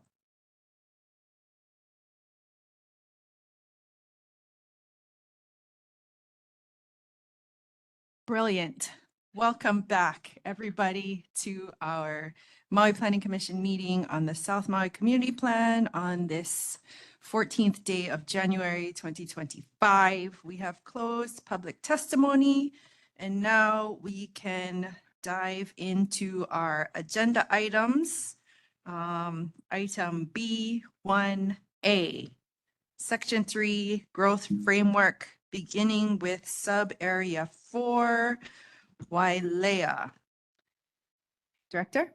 Yeah, thank you, Chair. Just, I wanted to recognize Deputy Director Kekai Robinson, who is here representing the Department of OEV Resources, I believe until 6 p.m. Is that correct? So we have her for exactly 1 hour. I know that our traditional pattern is to go stepwise through the sub areas, but if there are issues that she can address up front, that might be prudent for you to consider.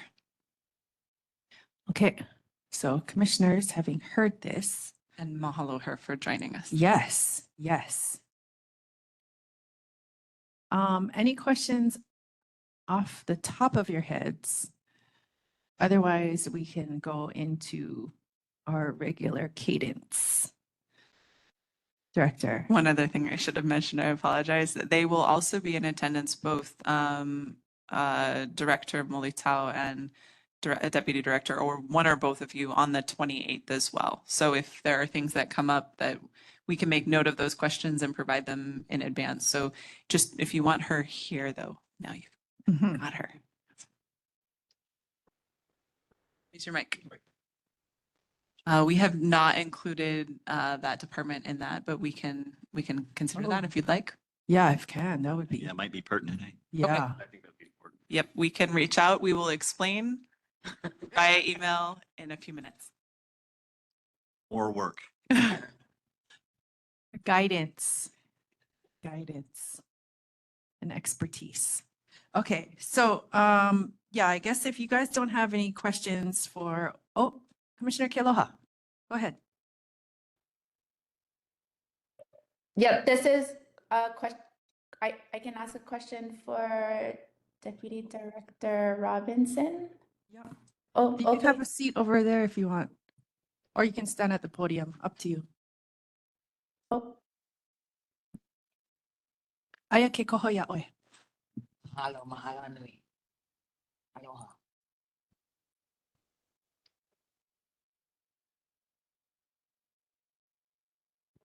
Go ahead, Commissioner Kealoha. Oh, okay. I wasn't sure who you're talking. Okay, I can't see over there. I can't see. Oh, where she's I'm at like the sitting. end of. Okay. I just Karen Komkowicz and then her. Okay.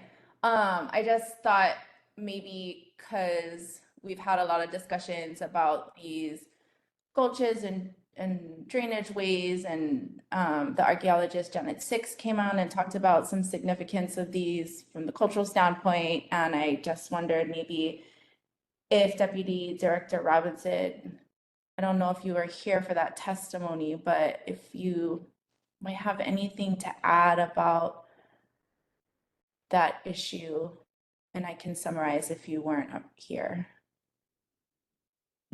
Yeah, mahalo Commissioner ke aloha, aloha mai.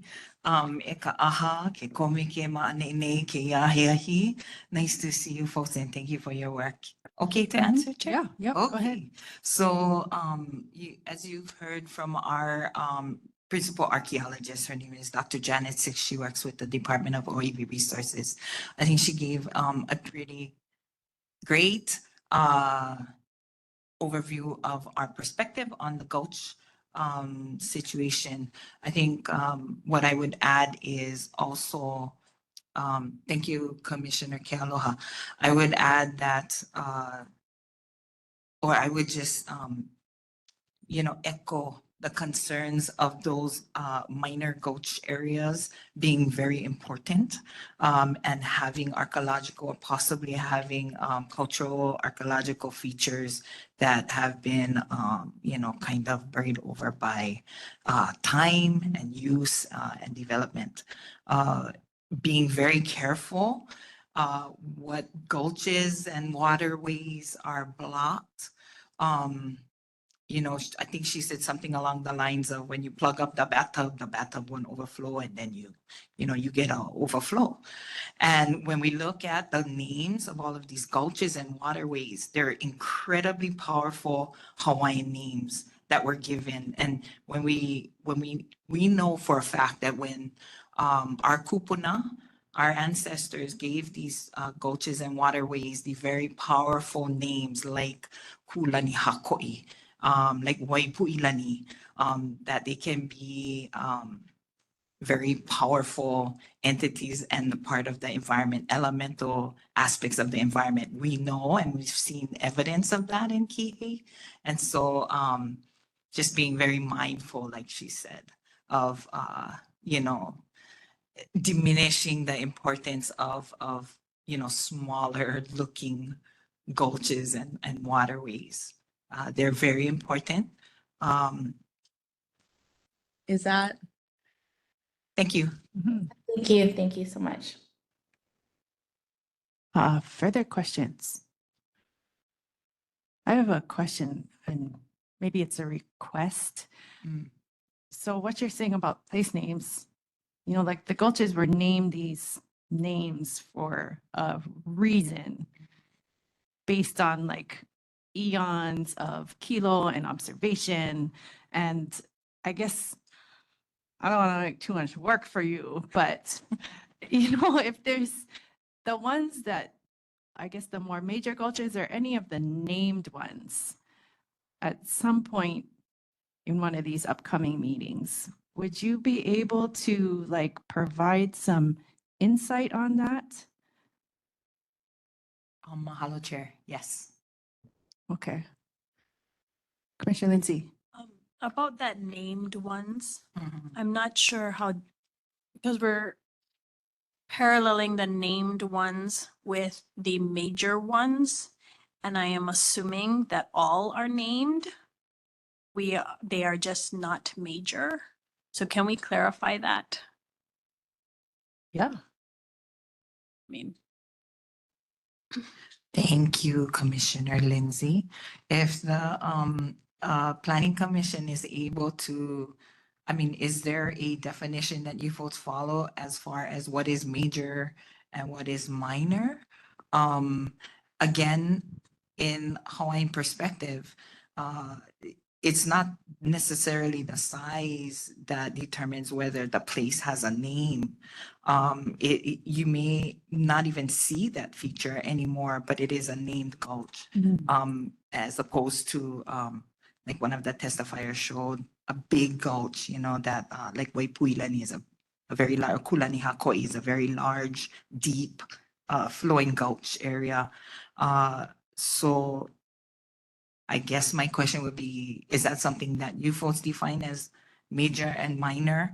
Because I think like Dr. Janet Six shared, we, the gulches change.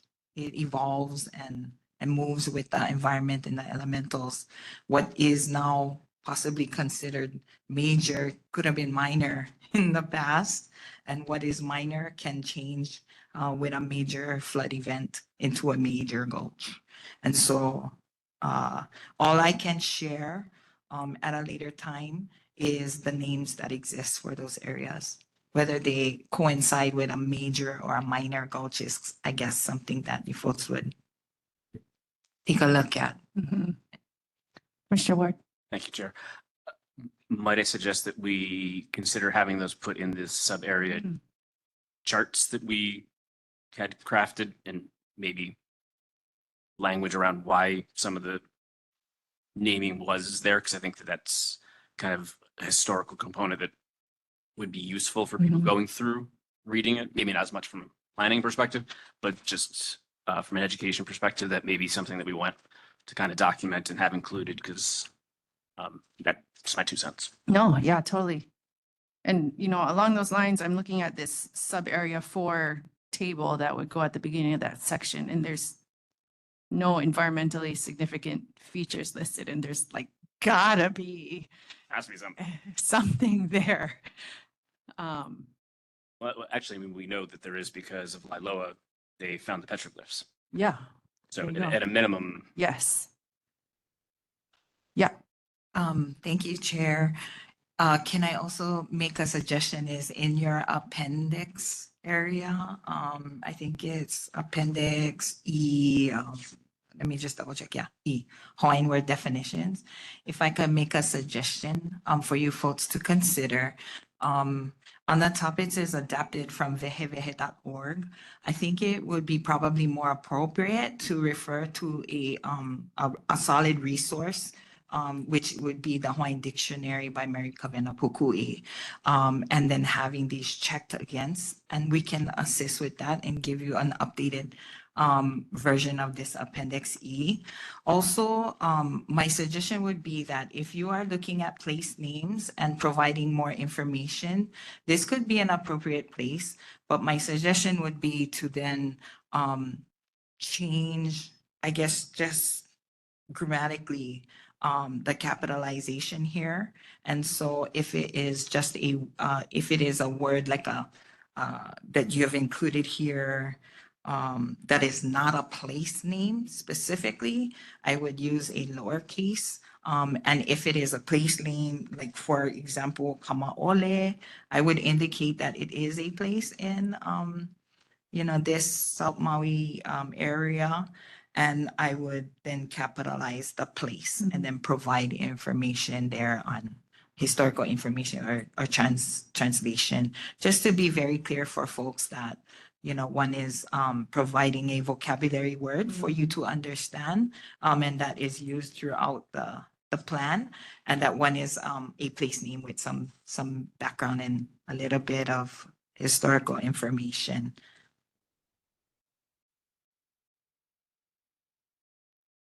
Commissioner Lindsay? So back to what Commissioner Ward was saying about possibly adding in the gulches, minor and maybe categorize. I'm sure the minor gulches have names, at least one of them. So I feel like we should move away from named as the reason why we should create rules on it or whatever, and maybe go with major minor. In addition, did the OEV Resources Department get our updated charts? Are they gonna look at those? Because I feel like that that part, what we're doing now, is important and they can put in a lot of input there.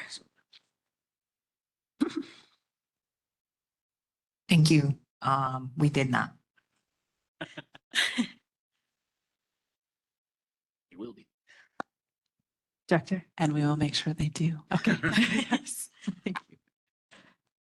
Yeah, just for your reference, we had asked the department, because in the draft plan, at the beginning of every one of these subsections, Wailea, South Kihei, North Kihei, at the beginning, it had a paragraph description of what's in the area, and to kind of standardize that across all the sections, we asked them to make this table that organizes each one. So it says moku, ahupua'a, streams, gulches, like a easy to take in for your eye table of all of those for each one. Mahalo.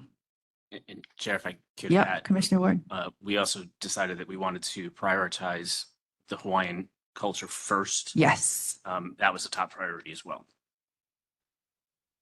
Thank you. Commissioner Dikos. Thank you, Chair. A lot of talk about major and minor drainage ways. Is that identified somewhere? Or I don't think that's defined anywhere. No, it's been brought just up being in all of used, these just conversations used we've as been a, having. okay. And I did have, I wonder if I can just share a quick note about the naming. This is, I'll put it on the table. The sub-area 5 table in the planning department's proposal is somewhat off. It looks like they included Ahupua'a and gulches from sub-areas 3 and 4 there.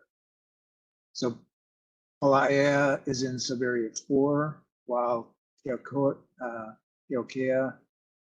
Waipuilani, and Hulani Akaio, sorry if I'm butchering those, are in sub-area 3. That makes sense to someone. I hope that's helpful. Yeah, like Kulani Hakoi Gulch is listed in the sub-area 5 table, for instance, when it's in one of the more northern ones. Is that what you're getting at, Commissioner Dicos? Yeah. I guess they're saying the outlying gulches in sub-areas 3 and 4 were listed in sub-area 5. Yeah. Yeah. Okay. All right. That's all. Thank you, Chair.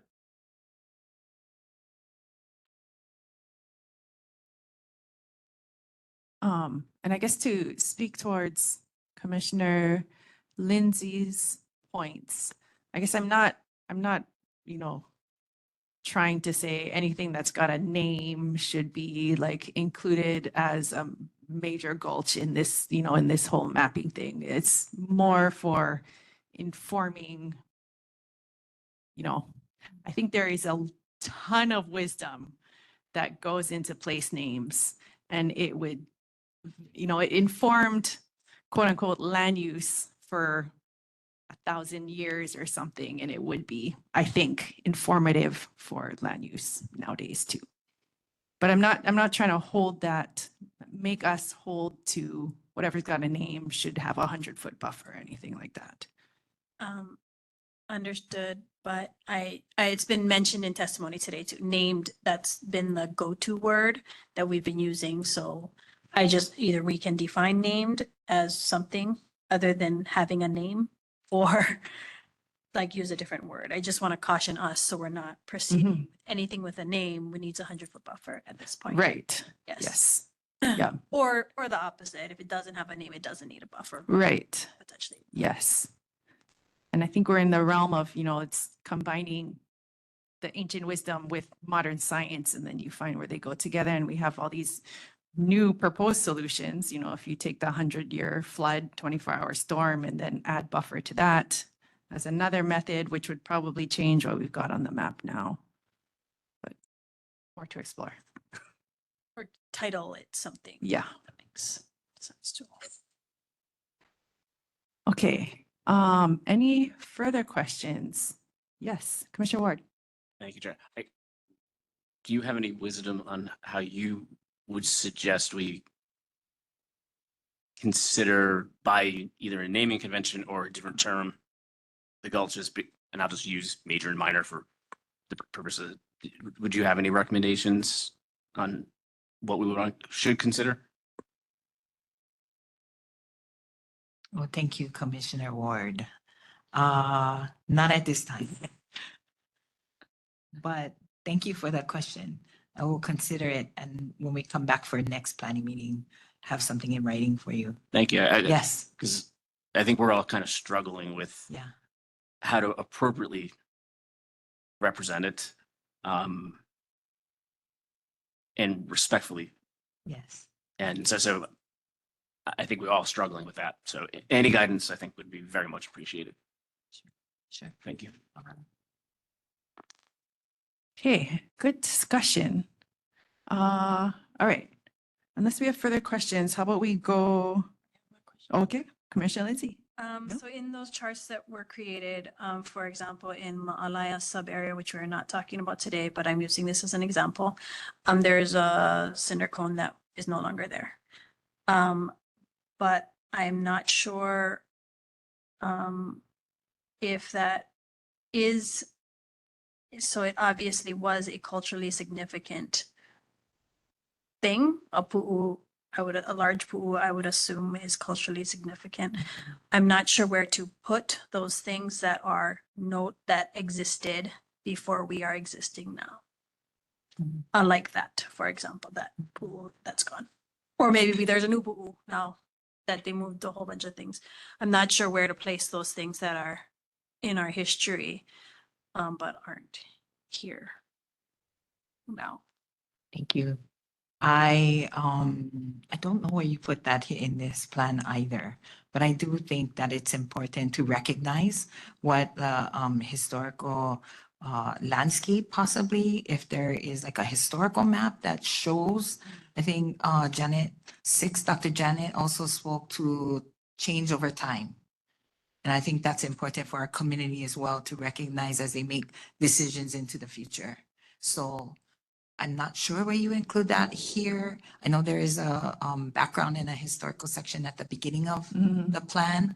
I don't know if a historical map would be appropriate that does indicate and show those places that don't exist. And then it could be a great tool for seeing change over time. Thank you. Director?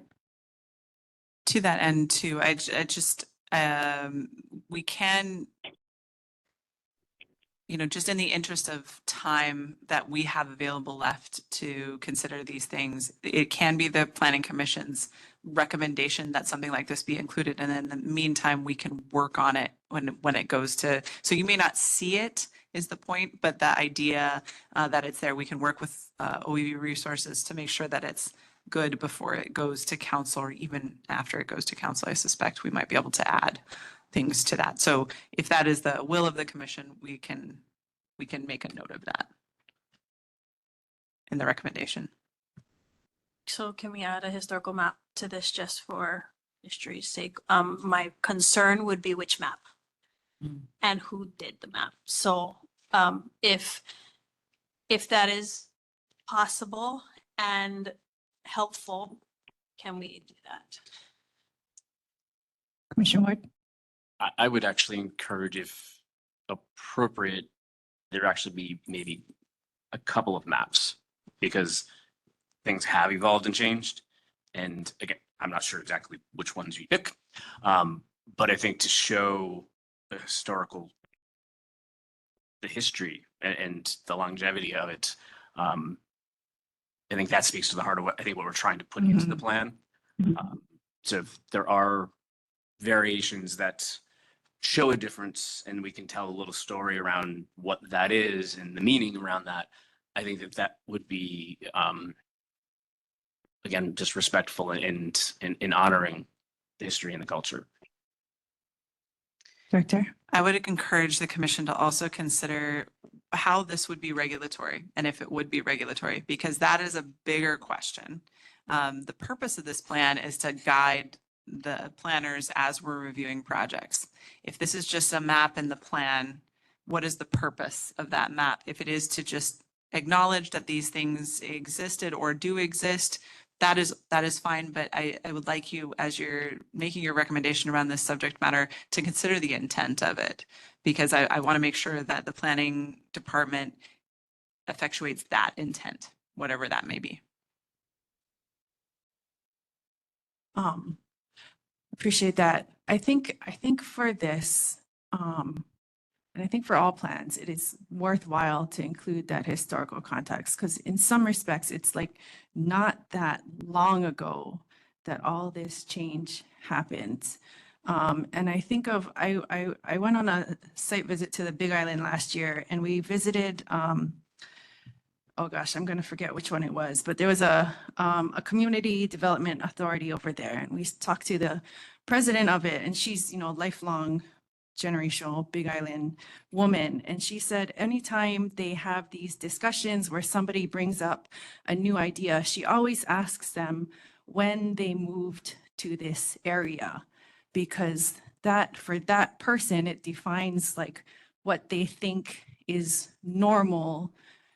And you assume that when you got there and the way it looks, that's the way it's always been, but that's not the way it's always been. And you have to take into account, like somebody who moves to Kihei today isn't necessarily going to know it was wetlands once upon a time, and they'll be like, why is it flooding all the time, and so and that contributes to how you plan for an area, because if this was wetland and it's paved wetland, there's going to be issues if you do more paving. And so yes, I appreciate that this is a regulatory document and it's, comes into play when you're reviewing plans, but hopefully it also comes into play when before you get to the plans, that you take this history of the land into account. So long way of saying I would support these maps being in here. Commissioner Ward. Thank you, Chair.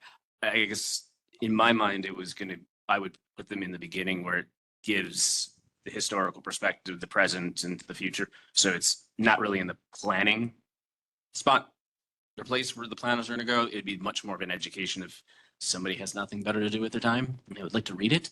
But they can actually just read that part. Don't worry about all the planning stuff and actually have some relevant historical information that's accurate. Director? Yeah, and just to be very clear, my comments were not in an intent to dissuade you from doing anything. It was more, we need to understand the purpose so that we can best use this or best pull this information together to be included. So I appreciate both of your comments. Commissioner Ward. So I guess I'm envisioning that we could almost take the planning stuff out on the backside, so to speak, keep the appendix. And it could actually be a public document that people could go online, read it. They don't need all the minutia of, policies and actions, but actually have something that is historically accurate and representative of South Maui. That's been reviewed and authored in a way that is educational, understanding, but honors the traditions and the culture. Because I think that's what's missing, I would say, from a lot of individuals that move here, is that there isn't a real great resource that most people be aware of, just as we heard that people don't even know how to know where our meetings are, that we could leverage that as a document and really educate folks a lot more. Mm-hmm. I think that would bring a balance to some of the challenges and frustrations that some people have. And I think it would also bring a lot more respect and awareness to the past.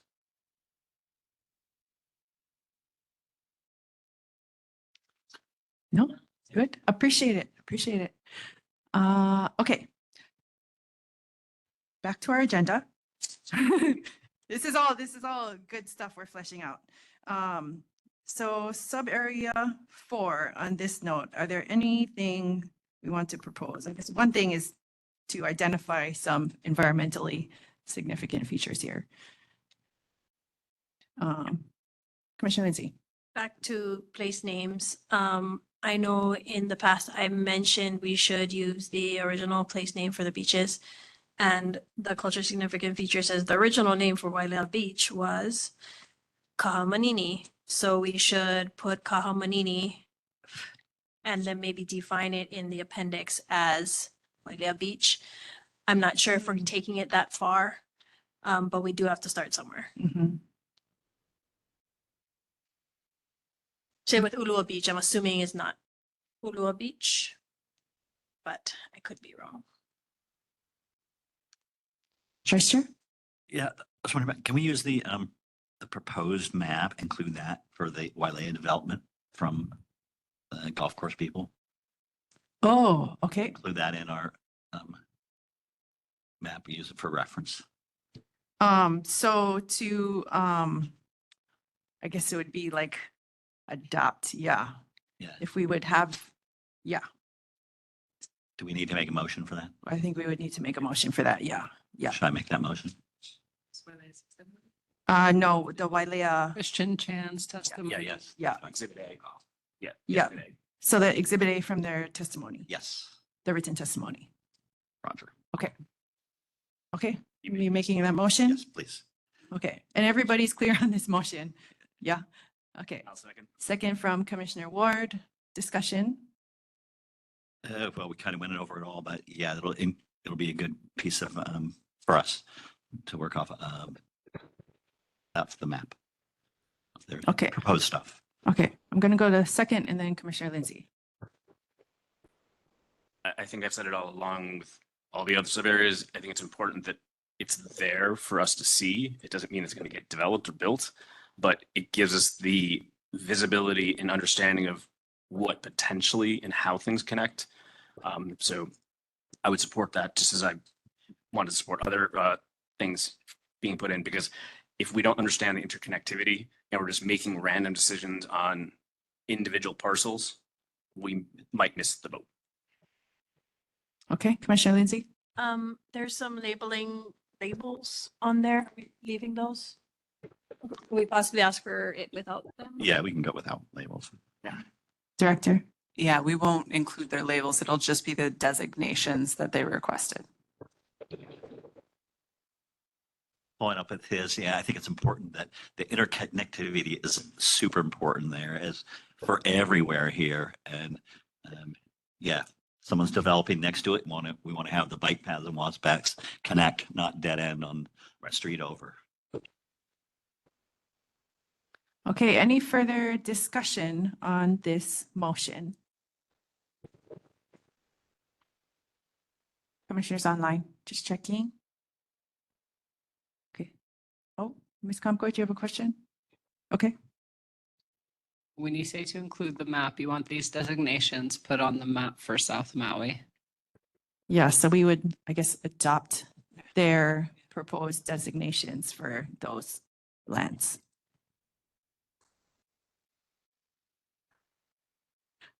Okay, yeah, so any other, ooh, Commissioner Kealoha, are you still here?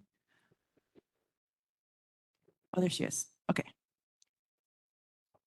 All right, yes, further discussion on this motion. Otherwise, we can call for a vote. Great. Commissioner Hipolito. Aye. Commissioner Dicos. Aye. Commissioner Kealoha. Aye. Commissioner Lindsay. Aye. Commissioner Ward. Aye. Vice Chair Thompson. Aye. That's 6 votes. Okay, motion carries. Thank you for making that motion and taking action. Anything else within sub area for Wailea? If not, we can go on to the area of change that is within Wailea sub area, which is Honuaula. Commissioner Ward. Thanks, Chair. I actually have 2 things noted, and I'll make a motion just for at least discussion purposes. First being, I move to move the Wailea shops to RH as per requested. Let's do one at a time. That's just the one. Okay. Okay. That's that motion. Is there a second? Okay, discussion. Just pulling from my memory from CPAC, the concern was making it RH was that they were going to build hotels.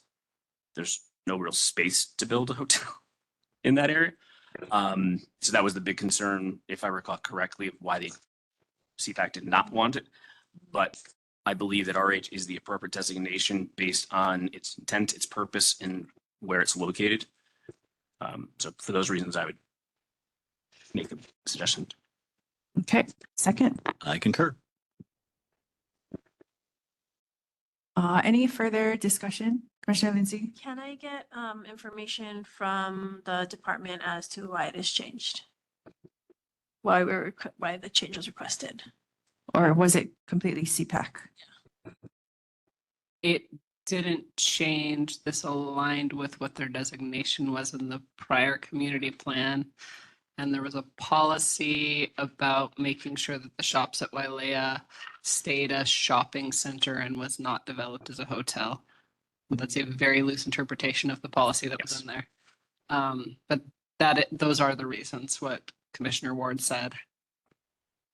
It does align with what Whalers Village is designated in South or West Maui, that other place. There was testimony on adding residential to the hotel. Mm-hmm. How would that affect this? It's separate. Separate issues. Okay, perfect. Okay, any further discussion on changing the Shops at Wailea land use designation from small town center to resort hotel? Okay, seeing none. Call for the vote. Commissioner Hipolito, Aye. Commissioner Dicos. Do we have Commissioner Dicos? He was walking a minute ago. We can come back. Commissioner Kealoha, Aye. Commissioner Lindsay, Aye. Commissioner Ward, Aye. Vice Chair Thompson. Aye. Commissioner Dicos. Well, even so, we've got That's five five, votes. so Okay. we're all right. Motion carries. Okay. And then, so on this note of residential being incorporated into the resort hotel definition, So I know it's a different section. that would be my recommendation, is to take this up when we get to that section. Okay. Uh, And, Dicos is back. Do you want his vote? No. Commissioner Ticos, just FYI, I don't know if you could hear us, but there was a motion that just passed for changing the Shops at Wailea land use designation from small town center to resort hotel. Yeah, sorry, I jumped in the car. It jumped to the car speaker and I couldn't hear anybody. So Okay. my apologies for that. No problem. Yeah. Okay. So yeah, staff can flag that for when we revisit. Yep. Okay, perfect. My second motion was, and I'm not finding it in my notes, the fourth, but it was changing Ikulu, Grand Champions, Palms, and I'm missing one from residential to resort hotel per the request of the testimony. I'm just drawing a blank on what the fourth one was. And I saw it Did when I you was say Ekolu or did you say Elua? Oh, Ikolu. Ikulu. Yeah. Ikolu. Okay, I was like, what is that? Ikolu. Grand Champions, Palms, and there's Akahi hasn't yet. And what was the third? What was the third one? Ikolu, Grand Champions, And Palms. But two from wasn't there four? two hotel from, sorry, can you No. state your motion? Per the request of those communities, they would like to move from residential to resort hotel.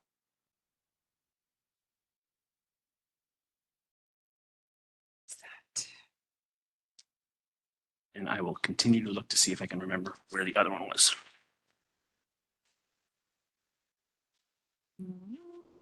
Can I ask a question?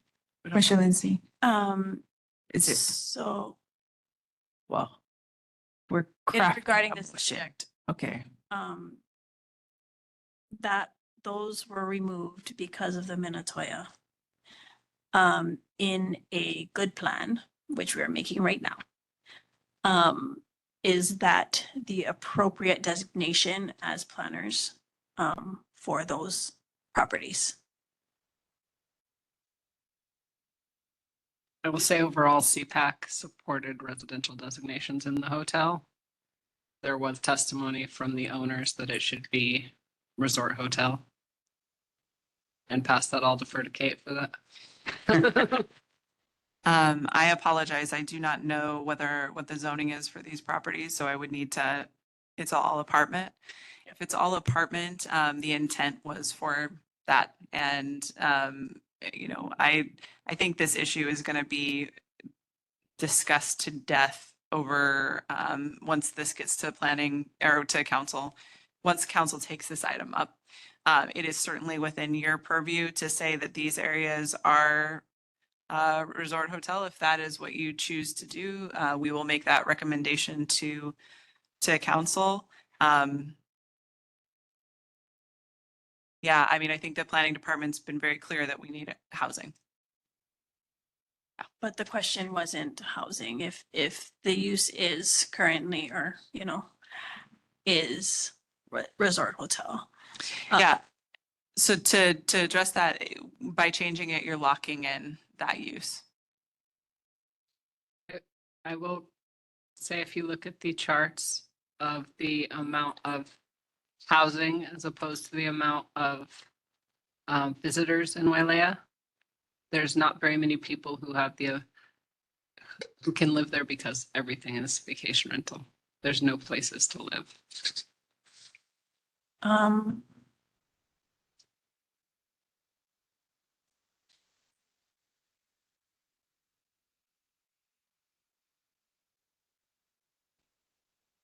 I feel like to make a really informed decision on this, we need more information, including the number of units that would be.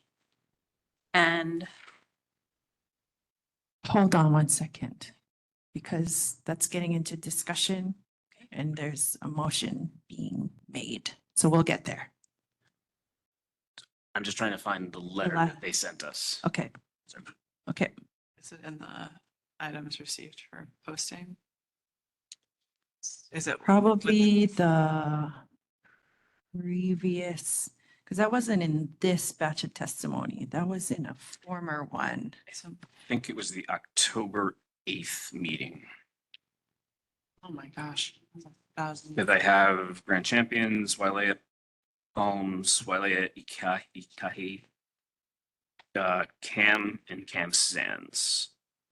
The ones that approached us with testimony saying that they did a poll with their community and they all want to move to resident or to resort hotel. It was the Kamal October. Sands was in sub area 3.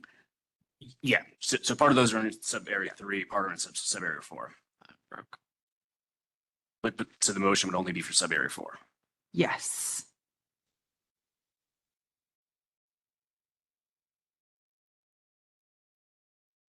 Wailea Kahi, what's the other one? It was the early October meeting that it was submitted for, and it was Wailea Kahi, not. Yeah. Kahe Ekulu. Not Ilua. So Wailea Ekahi, Wailea Ekolu, Grand Champions, and Palms. I see staff nodding. I don't have the Ekolu, but I don't have, I think that was an error on that one. She said it's in the minutes. Transcribed it, that's all. It was Mr. Banks, I think. Yeah. Okay, so Wailea Ekahi, Wailea Ekolu, Grand Champions, and Palms from residential to resort hotel. Correct. That is your motion. I thought you said no. Let me find the letter. Okay. Wait. And then he said no. and- Well, I got confused. Okay. So let me just find the letter. I just, again, it's for discussion purposes. I just want to make sure that we're honoring their request. But Leilani said it's in the minutes? Those 4. Okay. Oh, it was in there. Ekolo, Ikahi, Champions, and Palms. Perfect. Okay. Thank you, staff. She's on it. Okay. Is there a second? Second from Vice Chair Thompson. Discussion. I don't need to say anything else. Okay. So based on testimony received. Yes. Okay. That's it. Okay. Discussion, commissioners. Commissioner Lindsay. I think we need more information, number of units to begin with that, because we did remove a large portion. We did this process to remove all of the Minatoya list from the vacation rental. And I feel like we are kind of reversing that a lot by including 4 properties, which undisclosed number of units. I hear the testimony and those people were very passionate about, moving this into because of the use and the historical use and how their front desks are set up, et cetera. But we really do have to consider housing, and if this other Wailea plan comes to fruition, Wailea golf plan that plus this apartments, I feel like would be a more of a community of people who live here, and it'll fill that deficit of housing, which was the goal for Minatoya. I don't know how many other Wailea area properties there are that were affected by Minatoya. But that count is, even if it's a ballpark number, I feel like important information, so we know we're making a good decision. Okay, number of units, was any additional information that you would need? I want to make sure that we are making the best plan that we can. And if this is it, then it is. But we are not planners, and there's, we should just consider these things. Because somebody built it with an exception doesn't mean we should validate that with the power we have today. Yeah. We actually have that information in the packet we got when we did those. I know. Yes. That's what I'm trying to find. So actually, that would be a good reference to go back to, because then it, that had not only these 4, but all the ones that are out there. Yeah.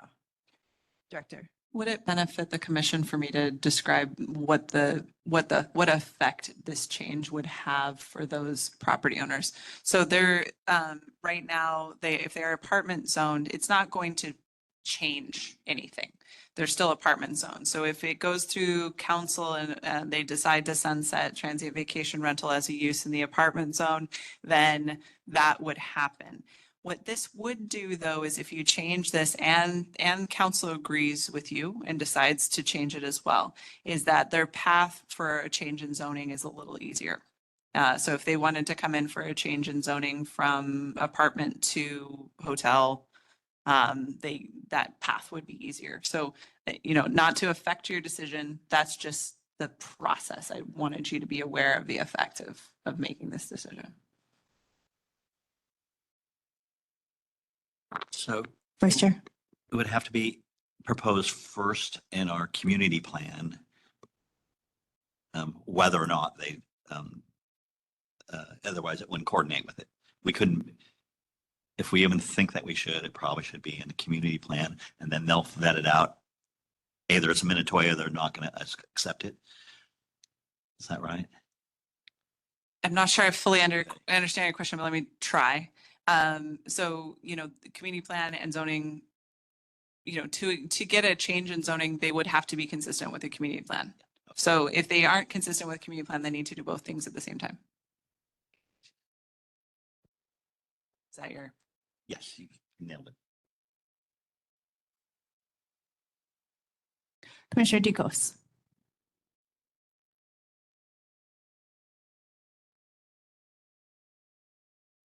After the community plan is complete, what's the process for changing the community plan to be in alignment and then go for your rezoning? So that process is outlined in 2.80B. It doesn't happen very often. There's I'm trying to remember now. Let me pull up some information and just make sure I don't steer you all the wrong way. I want to make sure, unless you've got it at hand, the process. For changing community plan. You're asking, sorry, Commissioner Dicos, you're asking for the change for a community plan. Well, I guess I'm trying to understand what you said. So if these zoned apartment buildings want to get rezoned hotel, or I guess it would now be resort hotel, in the future, because they don't want to lose their transient status, they would have, and then the council, I know there's a lot of, once the council votes, if it goes through and they lose the transient status, so now they're going to want to be RH to regain the transient status. What's the process if at that point, if they're still zoned apartment? If they're zoned Or apart zoned, and they have community plan resort hotel, they would go in for a change in zoning. If they I don't apologize. have, Land use, Their land use is resident right now, right? Yes. So Correct. if we don't push them into RH, what's the process? That's what the director just said, is they would have to go in for a change in zoning and a community plan amendment at the same time. That's through us and count. We have a public hearing and provide a recommendation to council, and then council has the ultimate vote. And I Okay. think a community plan amendment requires an EA. Correct. A community plan amendment requires an EA. I'm just looking to confirm one thing before. Okay, hold on. Mahalo for your patience. Commissioner Lindsay, in the To answer meantime. my own question, that is 782 units from our chart that we received. Oh, way to dig that up. Good job. Teamwork. How many units was it? 782. And Chair, the documents were provided to us of the intent of when the properties were built to outline what the intent was. So those were all supplied to us as well. Those were in the October 8th packets. Sorry, what do you mean by that? The intent? There are bylaws and declarations Oh. of stating this. Oh. purpose Yeah. is for Okay, got it. transplants. Yeah, thank you. Director?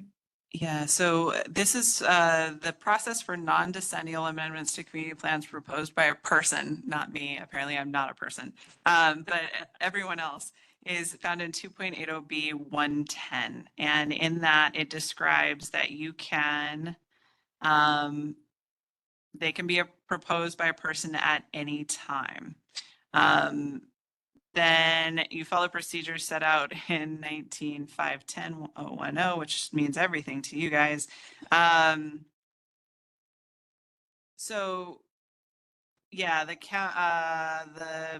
planning commission reviews it and then sends it to council. And an EA is required for this. Yeah. I want to think about this a little bit more, but yes, and so basically you'd have to go, and we would probably process those concurrently. So you do a community plan and a change in zoning all at the same time. Yep. Commissioner Lindsay? Just a question on this chart. The vacant housing rep in Wailea sub area 4 is 1,762. What does that represent? That does not include like timeshares and hotel, but it does include the vacation rentals. The That- Minatoya like list. the Minatoya list Second homes, right? and second homes. Second homes. Okay, so that's Minatoya list and second homes at this point. Well, and it could be single homes too. Yeah, and people, yeah, Yeah, empty homes. but there's only 140 of those. Okay. I'm one of 140. 140. Wow. You probably know all your neighbors. Okay, wait, there's only 140 vacant homes. Truly. No, there's No, that people live in Oh, people live in 100. that's our primary home. the primary home. Yeah. It's really that low.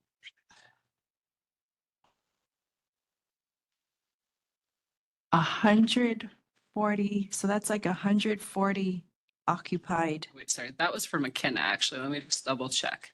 It's 733 occupied. It is 1,762 vacant. So it's basically a third occupied to 2/3 unoccupied. And these units are in Wailea. Those are the units in This- Wailea. The sub area of Yes, Wailea. yes, sorry, the sub area of Wailea, Grand Champions. Yes, those would be part of that count. Okay, Commissioner Dicos? Yeah, I'm not gonna support the motion on the floor. It just, we spent, oh my God, I don't know how many hours of testimony on Minatoya. It was a painful process. It was an emotional process. Like the amount of time we spent on that, I do not feel comfortable on the fly. Just like, well, let's find those numbers and let's make a quick vote and convert all these. when this was not even a request for the South Maui Community Plan. It just doesn't seem right. It seems like these need careful attention. I totally agree with Commissioner Lindsay that we have to put in the effort to understand. I definitely agree that there are some good arguments for the rezoning, but to throw, I don't know how many, I forget how many units you mentioned, just on the fly like this on this motion, that I don't feel good about it at all. So I won't be supporting the motion. Thank you. Commissioner Kealoha. Yeah, I think 800 units, 800 units is a lot of units. And to me, turning those into a resort hotel would like diminish the days of testimony of hundreds of residents for one of the most progressive decisions that we've made for housing, at least while I've been on this commission. So I will not support that either.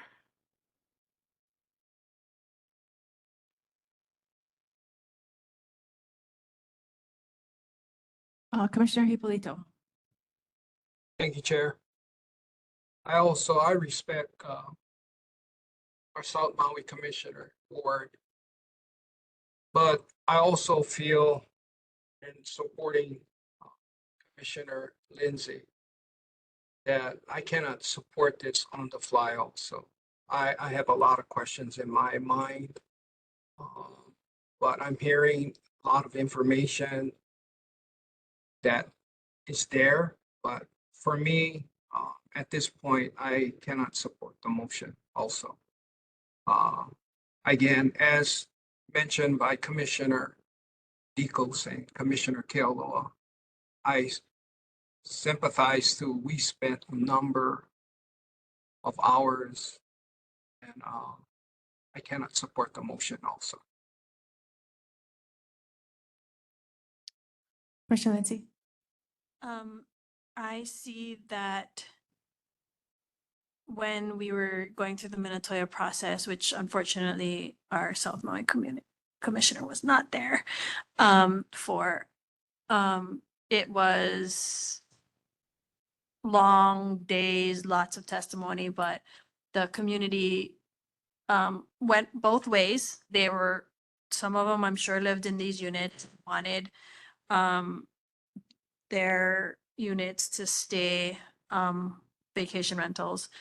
But I think the community who lives here kind of, we were trying to bring it back. That being said, and with that decision, that being said, if it is part of a good plan and changing these certain units as a good plan to hotel again, I am supportive of that. But I'm not a planner and I am leaning on the department to kind of, figure out if like possibly Wailea area was built around these as vacation rentals so that, it wasn't built around these as short-term rentals, as apartments, for example. So if that is a good plan, I could be supportive of it, but I'm not totally sure that removing the 780 units right now on the fly is that. But I could see it being part of the Wailea identity, having more vacation rentals in that kinds of uses.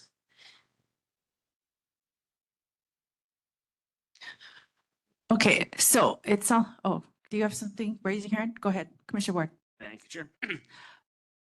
Maybe we can, and I'm happy to do this, go back to the documents that we received, kind of consolidate them for the intended use.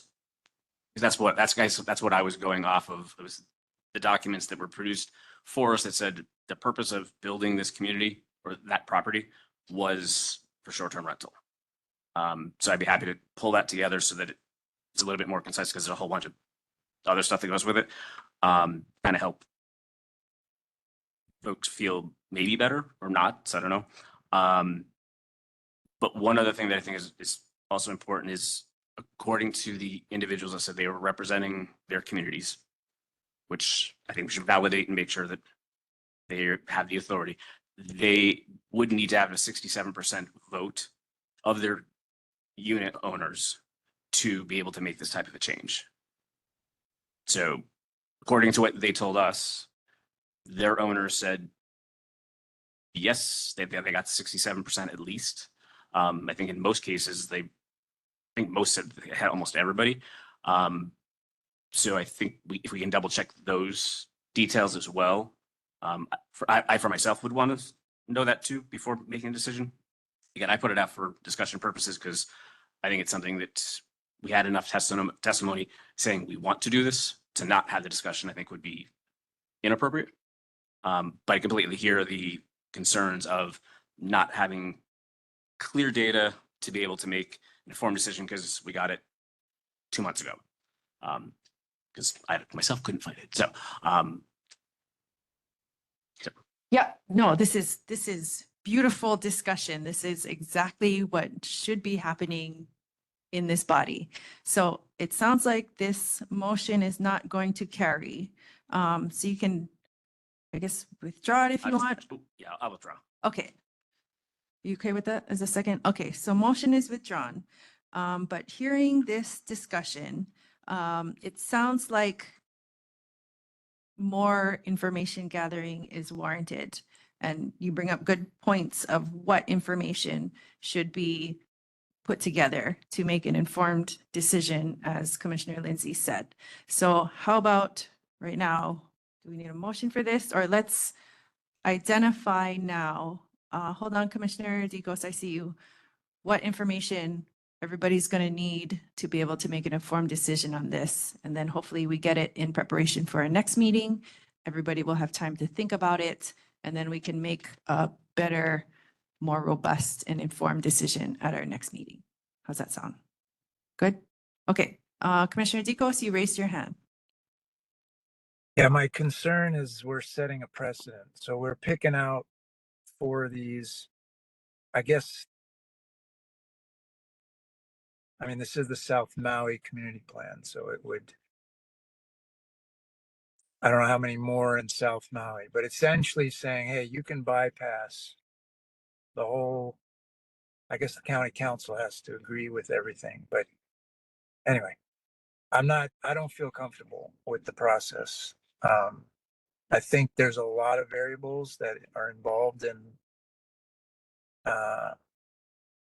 making a decision and whether it's transient. I mean, we heard lots of testimony. I guess I'm not comfortable with doing it this way. I'll end it there. Commissioner Dicos, just to understand more about where you're coming from,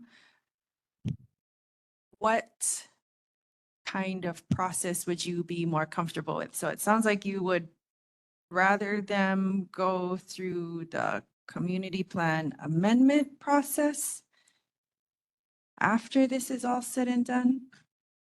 Yeah, I think individual properties who feel that they, have a clear argument for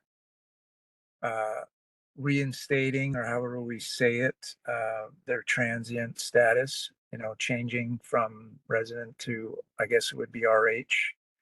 They can present that case. We can look at the detail. We can hear testimony from both sides. There's a lot of factors. They could be a shoreline property. They could be, what is the background? How did they end up converting? What proportion? There's just, I think there's unique qualities to each that lend itself to, yes, being appropriate for more residential. And there's just, it'll never happen. It's clearly designated resort, but those can be handled one-on-one, and they can get the proper attention they need. That's how I'd prefer to see it. Okay, so it sounds like one piece of information that you would want to make an informed decision on this would be more details on the location of each of these properties, and perhaps what Commissioner Ward was saying about the original intent for what these were built and designed for. I understand your concern. I just want to, acknowledge that we've made decisions on other individual properties as we've been reviewing this plan. So we're not doing really anything out of the ordinary in considering this change for these four. But I do appreciate wanting more information before you decide on this. Can you help me understand that last statement? You said we're already doing this. You mean redesignating properties,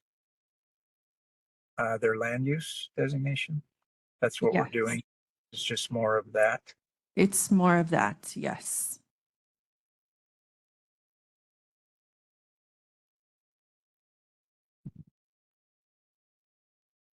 But I hear you, that's a good point about one bit of information you would need to make a good decision on this is where exactly all these four properties are within the whole Wailea area.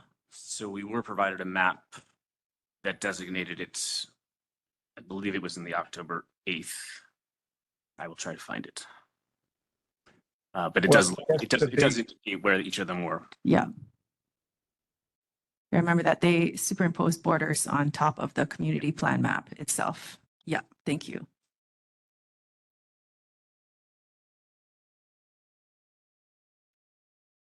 I mean, if you can gather all the testimony on that particular residential, that we're for and against, we could review all of that as well. Just, I don't recall this particular property. If it was, you state the residents certainly have a majority supposedly, but maybe we can look back with the community. I feel like we heard from the community loud and clear, and if we felt all of these should be a hotel, we wouldn't have voted the way we did. So I don't want to dismiss all that testimony, but it wasn't specific to these particular parcels individually. Some were, some weren't. So can we gather all that testimony so we could just verify what the community did or didn't want? Commissioner Ward. Thank you, Chair. So I'm looking at the additional testimony from October 8th, starting on page 15. That one is specifically the details, number of units, when the property for Ihahi built, the intent, their summary. There is a map that goes with it to identify where it's at. And that stops on page 16. I will continue looking for the others. But I'm happy if everyone, I can take it, consolidate it, and send it back to planning, and they can get it out to everybody. Mm-hmm. Yeah, and just to clarify, obviously after the Minatoya decision, there was a lot of testimony in our South Maui community plan from people that owned units that were not happy with the decision. So all of that testimony post-decision has been those that wanted a designation change. So I'm talking about the testimony prior so that the Minatoya meetings, those discussions, those testimonies, which, can we get a copy of that? Because those people aren't aware that the Minatoya decision is potentially being reversed in some of these cases and don't have an opportunity to testify. Does that make sense? I think so. Commissioner Ward. We know the unit owners want to maintain a hotel designation. questioned that, and we've heard that it's the majority. That wasn't the majority in the Montoya hearings that went on for dozens and dozens of hours, if not more. So I think all of that needs to be incorporated into these decisions because we factored all that in at the time of those decisions.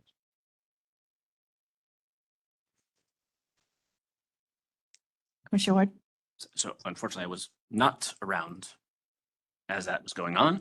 But I think that Commissioner Dicos makes a valid point. I think cross-checking the testimony, because we might have received a lot of testimony from Kihei, but potentially not Wailea. But again, at least according to my recollection and looking at the documents, the representatives of those 4 communities all indicated that they received the green light from their owners, which again, it would have to be 67% or greater to be able to make that request. So we should probably validate that just to make sure that, everybody's being honest, which can't imagine they would be, but I don't know how we would obtain, planning, would you get that information or? Actually, you know what, WCA could probably get that. So all of this, if I may, Chair, all of the testimony is available. You may view it at your leisure. You may pull out pieces of testimony if you'd like to identify them to the Planning Commission. Just given staff's time and my limited staff's resources, I am not going to ask them to comb through 24 hours of testimony for the short-term rental project and then also this testimony to find information relevant to this subject matter. I think the testimony has been provided to you and the commissioners are absolutely welcome to look through it and find those things that are relevant to this discussion, and encourage you guys to take this up again at a future meeting. It does feel like you're at a stuck point right now, and it may be prudent to move on to additional topics.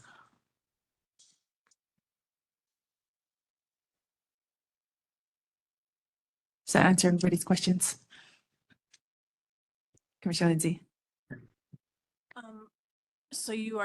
So right now you're requesting what other information to look for, and then we are coming back to this, or we're just stop? Well, that would be up to this body. I was suggesting just hearing what everybody was saying, that I need more information before I can decide on this. I was on that track of identifying what information everybody will need to make a good decision at our next meeting. So, should I let Dicos finish his? Dicos, you have more to say, Commissioner Dicos? I guess my main point is I think that the community needs an opportunity to weigh in. If we're going to make a dramatic change like this, they should have another opportunity to weigh in. Otherwise, all the time they spent in weighing in on this thing is sort of dismissed because we're going to listen to a couple of property owners and their wishes. And so I think, I don't know how you give notice and how you give them an opportunity to, but that's what I think would be appropriate.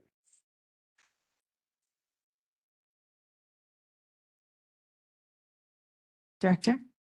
To Commissioner Dicos's question, I mean, the commission could always move and pass this and it goes on to council, and then at council staff or they will have hearings as well, and they will be able to hear any feedback on that. It really is up to the commission at this point, but it does not seem like you have the votes to move forward. So yeah. Sorry. Yeah, Sorry, I don't think we're voting on anything more today, but just figuring out what we need to equip everybody with. Commissioner Dicos, and then we'll go back to Commissioner Lindsay. Okay. Can I make a motion? Before you go there, let's hear from Commissioner Lindsay. Okay, in order to make an informed decision here, I would like data on the number of units. I did the rough estimate based on our Minatoya, June 25th, 2024, an ordinance amending chapters 19.12, 1932, and 1937 districts. There's a chart in the back with the Minatoya list. So that 780 or so units, I want to just confirm that number with the department. I would appreciate input from the major landowners in the area, maybe in the form of testimony, or and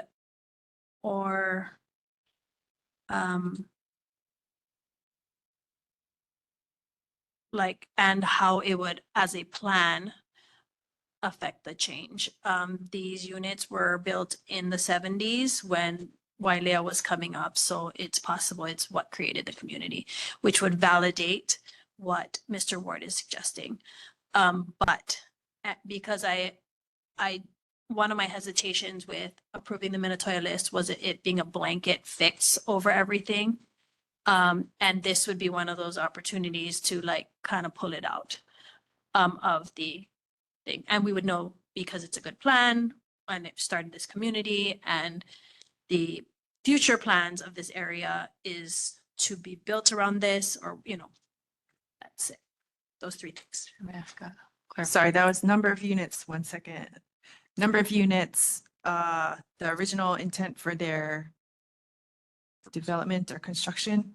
Well, because they were built in the 70s and Wailea was being formed in the 70s, I'm assuming that they had a large impact on the identity of Wailea and what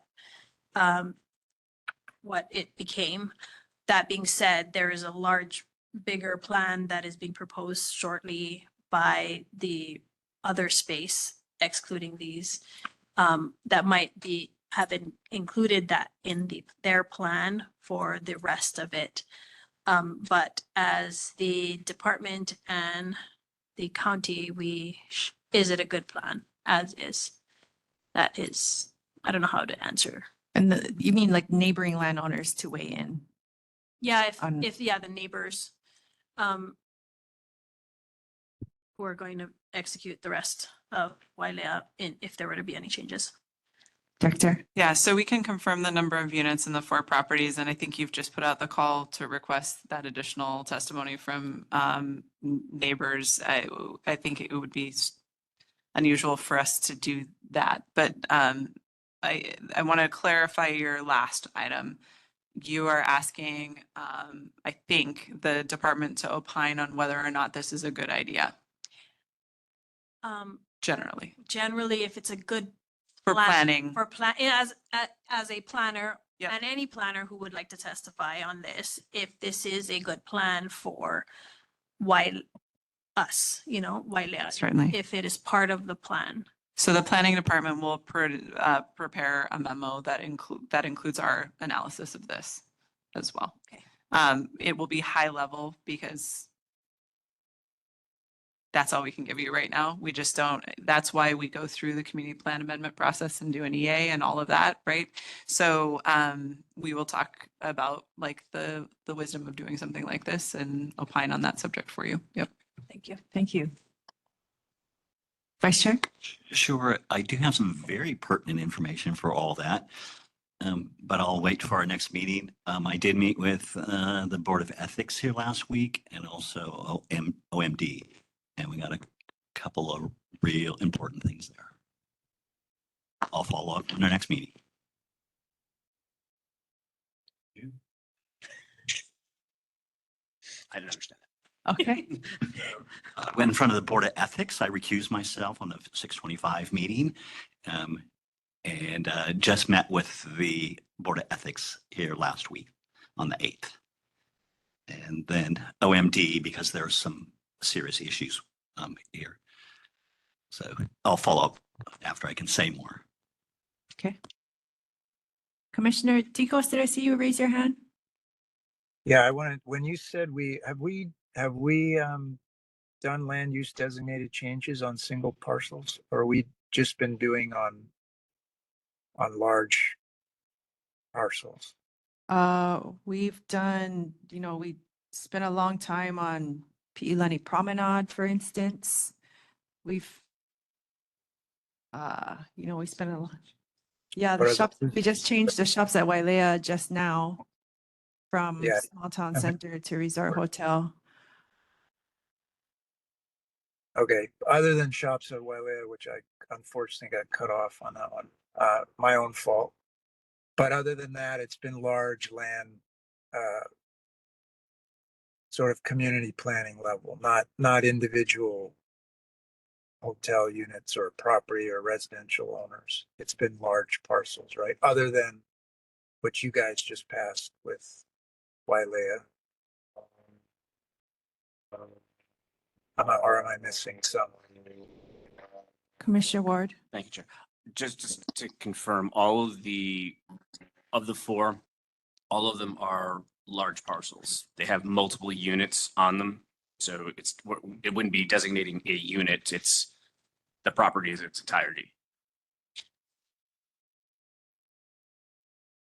Okay.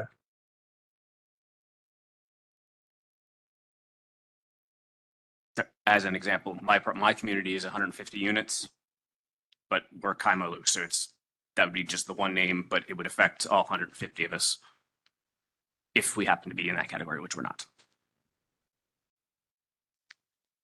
Yeah, and in our, I guess, looking back in our November meeting, we voted on changing Pi'ilani Promenade's designation. That was a set of 4 parcels. Addition of Central Maui Base Yard. Like, as we've been going through the maps, we've been reviewing some individual parcels based on testimony received and requests from landowners.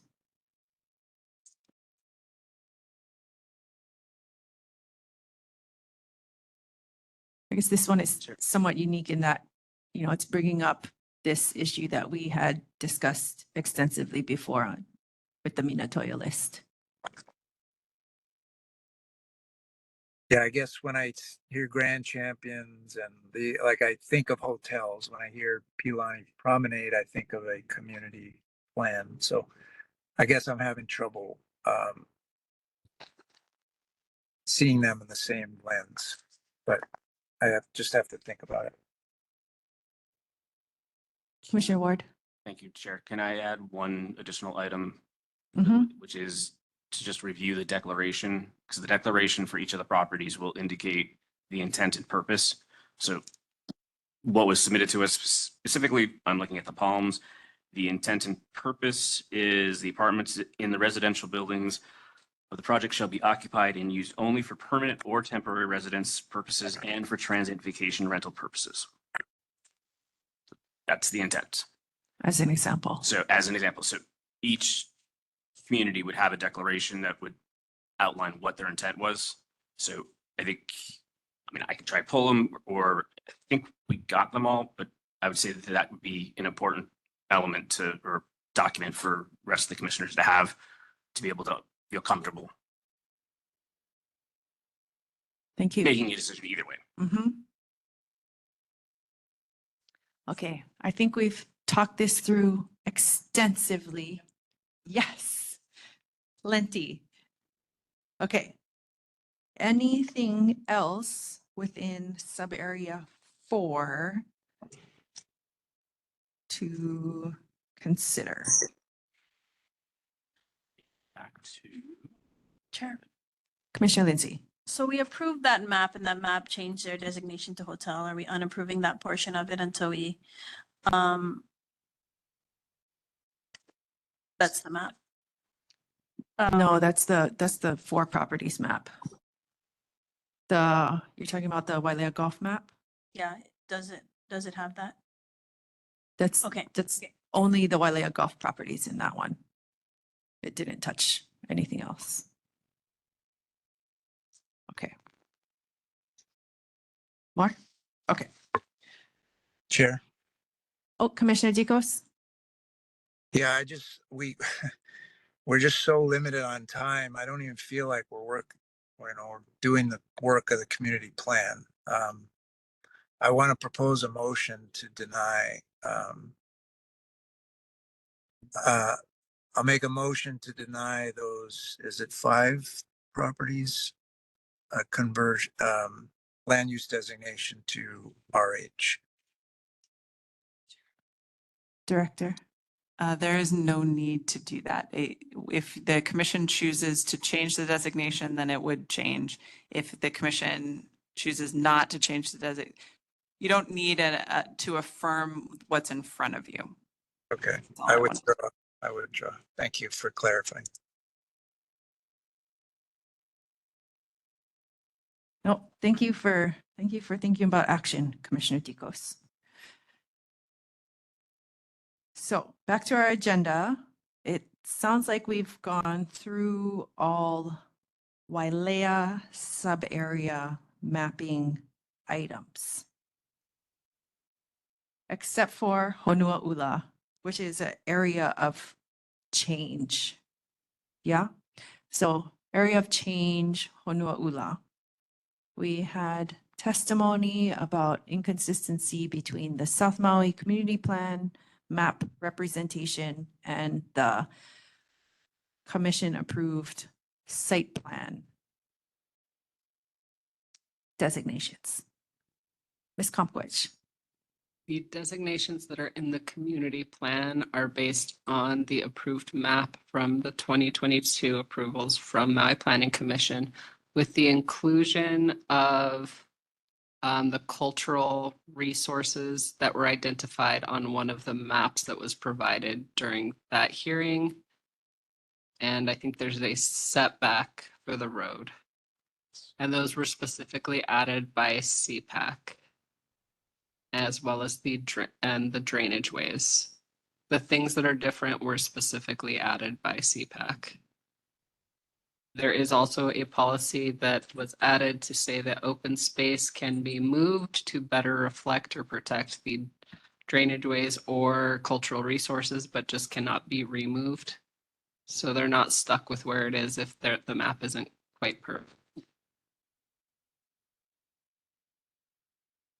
So the last part you said mean there's a policy in there that allows for flexibility or corrections. Flexibility or corrections, yeah. Okay, but there is changes that were done by CPAC for some land use designations. Specifically the open space to reflect the cultural resources. Okay. And is there anything you want to add from the CPAC meetings, Commissioner Ward? Thank you, Chair. There was a lot of debate. Part of the concern, if I recall correctly, is that because the commission had approved the plans for phase 2, that's the desire to have that be reflected in the plan versus what CPAC kind of desired. So there was an approval, and then there was, well, this is what we want, so to speak. So I could see why the request for phase 2 that was approved by the commission would seem appropriate to be in the plan because that's what you approved. Mm-hmm. But I was not involved in that conversation, so I can't really speak to what was debated or not debated, but I could see the logic of why something that the commission approved would be the desire to have in the plan. Yes. Vice Chair? So phase 2 should match the community plan. That if you approve it to phase 2. Vice versa. The community plan should. Yes, reflect those things, the changes that we made already. So they should be the same. That would be my. And the planning department weigh in on this for, you know, what this means for future approvals and such. The intent was to match. So I am seeing a difference in neighborhood center on the north end. And I'm not sure, Karen, how that might have happened. And then I also noticed there's some public, quasi-public that is missing. From the phase 2 approval, as the letter states it, I want to, I have to do some additional digging to track down what happened. Do you see what I'm saying? On the north end, there's some missing So Karen, do you recall why why is the map that this letter shows different? If We can do digging and check, but this was the map that was presented at the meeting, and that was the most up-to-date map. yeah, I can double check and make sure it matches what was presented on November 1st to CPAC, the last meeting of CPAC. okay. But it should. The only slight difference, like that open space, if you look at the LiDAR map on the South Maui Community Plan, you can actually see that there is a drainage way right there that's not identified on the development plan. And so that is identified in there. Those were the differences that were identified by CPAC as necessary. And then there's those little dots in the smiley face. Those are cultural resources. So Commission, I think that we need to do a little bit more digging and discuss some things with our partners in the current division, just to make sure this map is completely tight. And if you would allow us to come back to the next meeting with a very clear representation of what was CPAC versus what was, just an error in our mapping, because we're human. So we'll provide the commission with a clear, we'll include that in the memo that we're preparing now. Does that sound like are you good with that, Karen? Yeah. Okay, great. Thank you. Okay, so it sounds like depending on, I guess, what CPAC actually did change on their own versus what was inadvertent, we may vote on a future meeting. Okay, that's what I would recommend. Yeah. Okay. Anything else on Honuaula? We are moving at warp speed in this meeting here. We're like, yeah, we can get through all the sub areas, of course. I know. Nobody say that stuff out loud. That's my fault. Don't ever say this will be a quick meeting. Don't even think it. So if we are done then with Honuaula, let us push forth into Makena. So we have the table in the department's memo. Thank you for noticing that I accidentally left the gulches in first. Yes. North Key. So the table, noting that the table will be corrected. Okay. That's an easy one.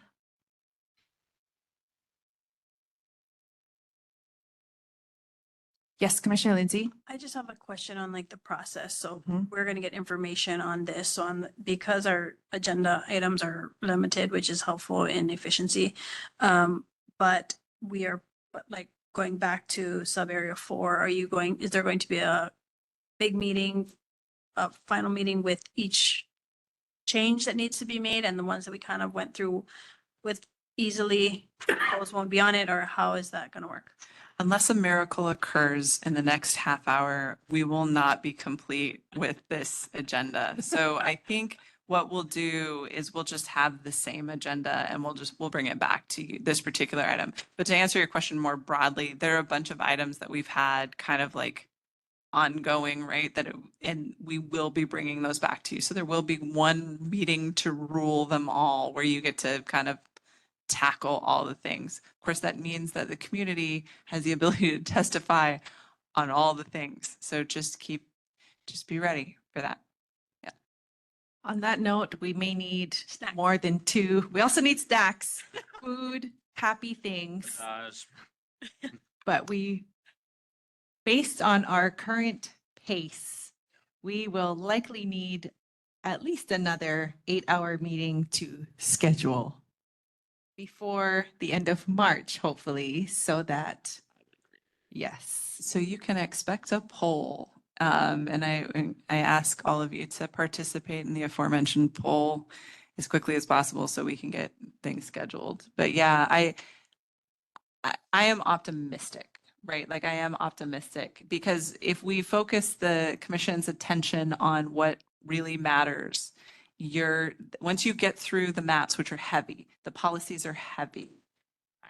The actions should be, honestly, the planning commission should have very little things to say about those actions because they are just things that the community said that they wanted done. That's it. No need to change them because they're not regulatory. So I have strong hopes that we can do well once we get into that along with Commissioner Ward. But yeah, we'll poll for another meeting probably in mid-March. So be ready for that. Important dates in March is children's spring break, which is 2 weeks. So I think that is incentive to move more quickly. Yes. Yes. Still be on the lookout for a poll because we will likely need it. And if we don't, then yay. But we very well might. So let us get that scheduled. Also just recognizing that the planning commission is the last stop for this plan. It will also go to council and they have a full year to dig into this stuff. So just keep that in mind. But to your other question, we do have stuff that we had flagged for revisiting all throughout the whole plan, even, in the previous sub area maps. So yeah, we're going to have a whole meeting probably for revisiting, circling back on all that stuff. Yeah. Good. Now, McKenna.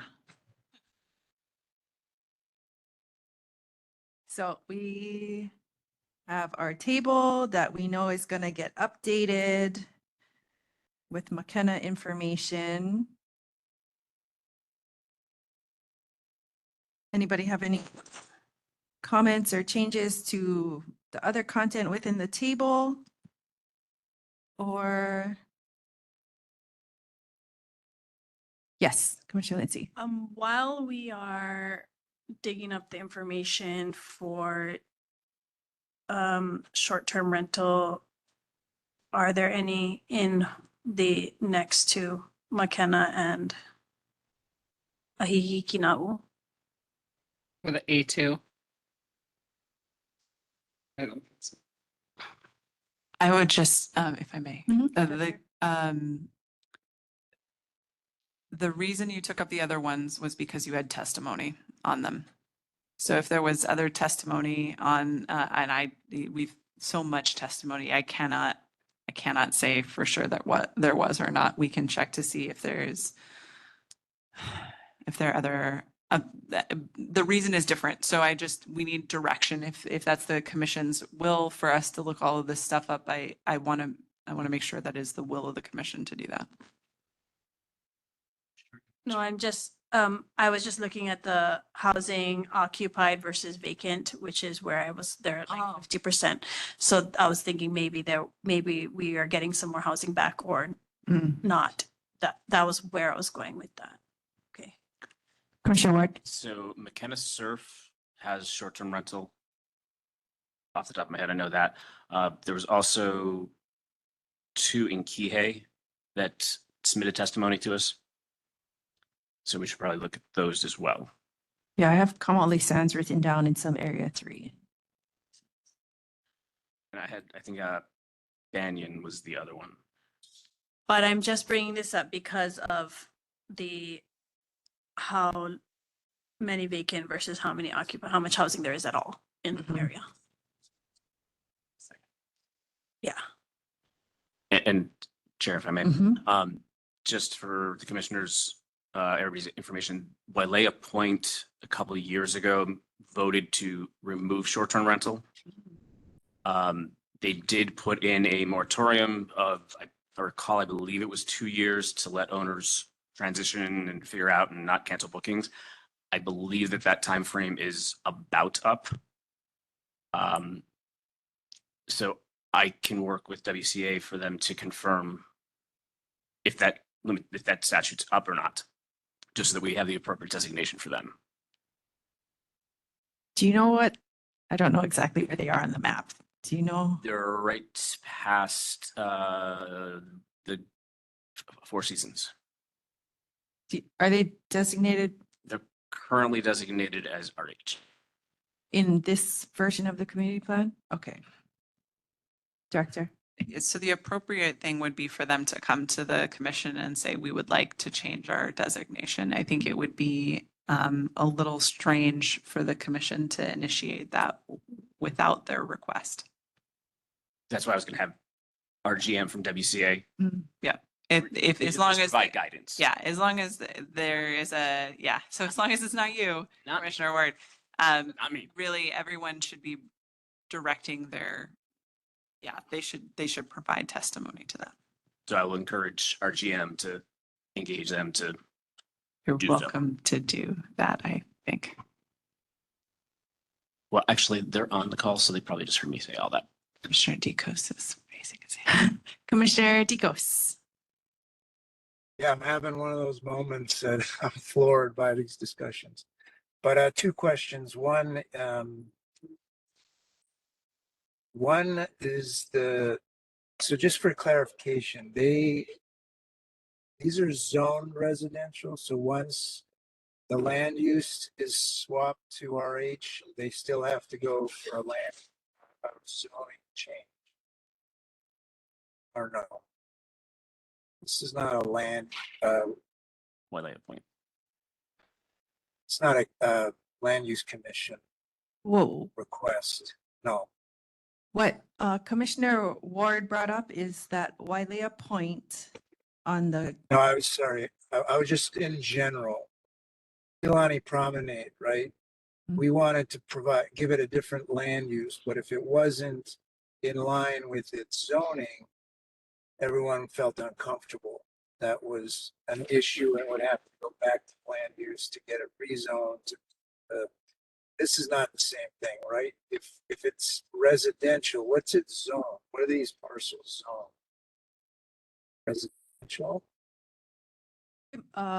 from my understanding, Pi'ilani Promenade was kind of a special case because they had to go get a district boundary amendment from the State Land Use Commission, and there was a settlement agreement that had to be reached with parties that I think intervened or appealed, but they had specific conditions on their state land use approval from the State Land Use Commission that complicated that property quite a bit. But none of these parcels we're talking about will need to go to land use for any change in zoning. Director. So we can only speak in generalities because we don't have a specific thing in front of us. But what I will say is that it is the job of the community plan to be thoughtful and think 20 years in the future. Right. So if in 20 years in the future, you want these things to be resort hotel, you should designate them resort hotel. If you want them to be residential or small town center or something like that, you should designate them that. The zoning will not change because of the way we do things here. And if I stay in this position long enough, I'm hoping to change that. But the zoning will not change automatically. So if something is currently residential, you change it to resort hotel, but its zoning is A1 apartment district, then it would still have to go through a change in zoning process, which would come to planning commission and then go to council. So that's which is essentially the Pi'ilani Promenade. That's why I was so confused, because we were adamant about making them in line, or anyway, I think you answered my question. I had a second one I forgot about, but I'll let you know if I think about it again. Thank you. So I'm sorry, if I may, about Pi'ilani Promenade, that is even that's an even more of a different scenario, because there is the land use commission component. They have a ruling there that they have to abide by, and their zoning is light industrial. So it's, that's even extra complicated. And I don't know if you've noticed something, but everything that we do here is extra complicated. So it's a fair question, Commissioner Dicos, and I appreciate you. But essentially, I know it wasn't zone residential or A1 like we're talking here, but if you're zoned A1, we switch it to land use RH, it's inconsistent with the zone. The A1 doesn't allow RH use, so they would have to get a land use designation change, right? Isn't that? Check there. Sorry, not a land use, I'm mixing them up. A zoning change, which would go to the land use commission. Thank you. Thank you for correcting yourself, Commissioner Deacos. I feel like this is my whole day, every day, no matter who I'm talking to. So zoning and land use are different. Land use designations or community plan designations are different than zoning. But going back, like I said at the beginning, the community plan is meant to be a future focused document. So you can have community plan designations that are inconsistent with zoning. You just have to go back and fix the zoning eventually, and the owners would have to do that at some point. Right. So the plan Which is what I meant to be thought for landful. Yeah, which was the case for PMI, although there was the special use and there was some more detail there, but essentially the same. But anyway, I think we're on the same page. Thank you. Beautiful. So one thing I'm noting in the McKenna map, I know we voted on the Wailea Golf map for Wailea, but part of it is in the McKenna map. So that it's going to capture it, or should we vote specifically within McKenna area procedurally? There is no need to do Okay. that. We know the commission. Okay. Yeah, just making sure it's on Fair the record question. and, you know. No, we got it. Yes, okay. Anything else, everybody, on the McKenna sub-area map?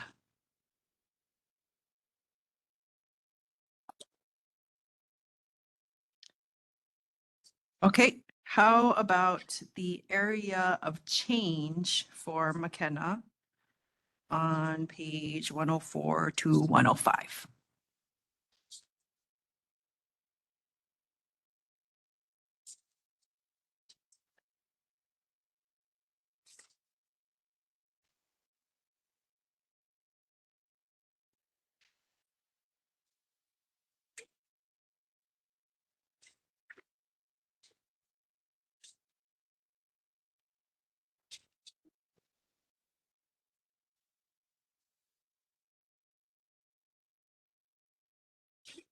Hearing none,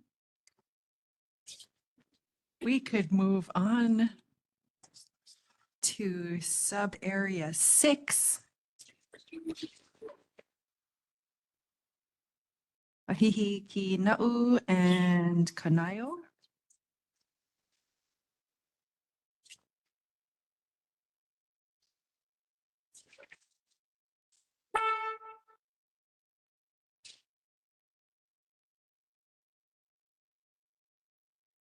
Any comments, changes, thoughts on sub-area 6?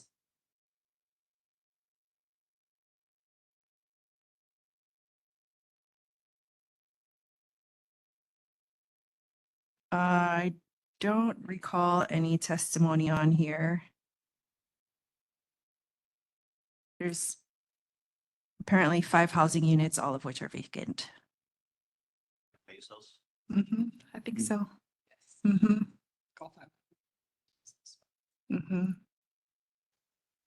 So we should change those. Conservation.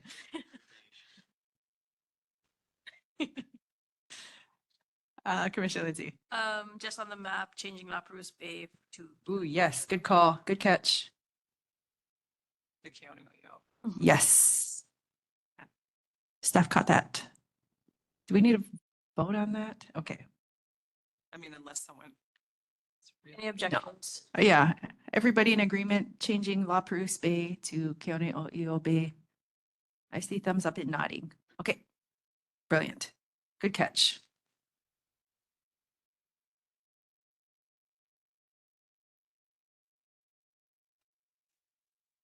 Anything else?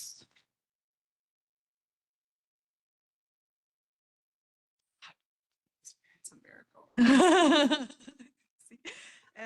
Okay, and areas of stability for Ahihi Kina'u.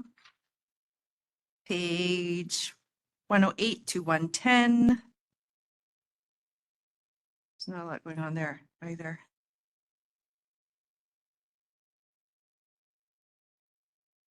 I guess La Perouse Bay within here also. Name change maps 3.18 and, I'm sorry, figures 3.18 and 3.19.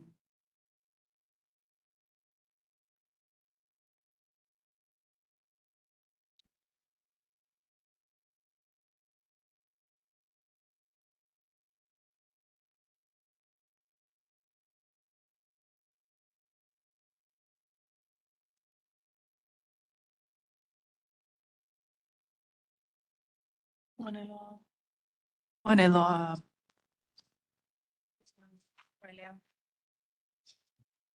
No, that'd be McKenna. Oh, yeah, sorry, McKenna. I saw it on one of the notes. Yeah, Oneloa was somewhere. They didn't update. Sorry.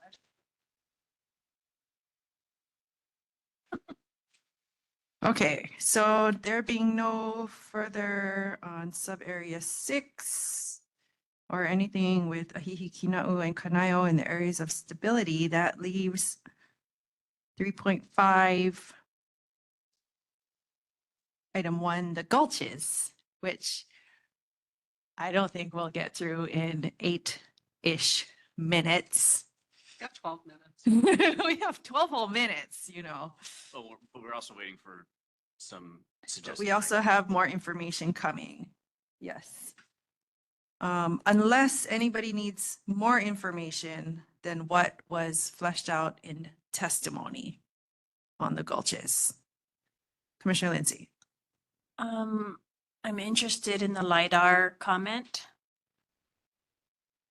I would thank you for asking. I'd love to address that if I may. Sure. We did use LiDAR to develop these. Our GIS team has access to LiDAR.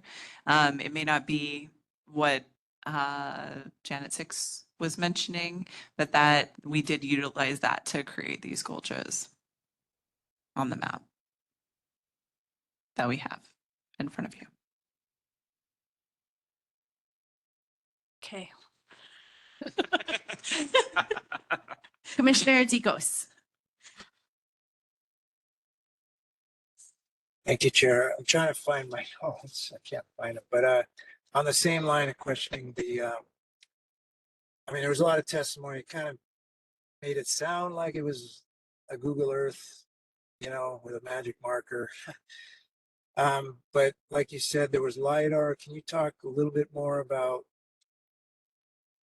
my understanding? There was lots of modeling being done, and there was actually quite a bit of ground truthing as well. Not enough funding to do it all, obviously. There's a large area, but can you just shed more light on how those gulches were designated? And then I have one follow-up question. Okay, we'll start with the first person who worked on it way back in like 2021.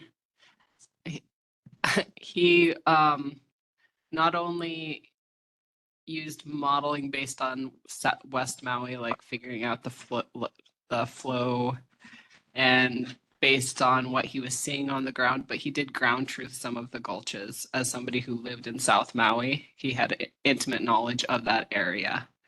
And then it was handed off to the second GIS person who also lived in Kihei and used the flow rates for the different areas. There's like a certain amount of acreage to determine whether or not the land indentation would carry water. And he used the LiDAR, which you can actually see if you go on the We Are South Maui. One of the layers on there is the LiDAR, and you can see how that aligns with where the gulches are identified. And you can, both of those layers can be separated out so you can look at it.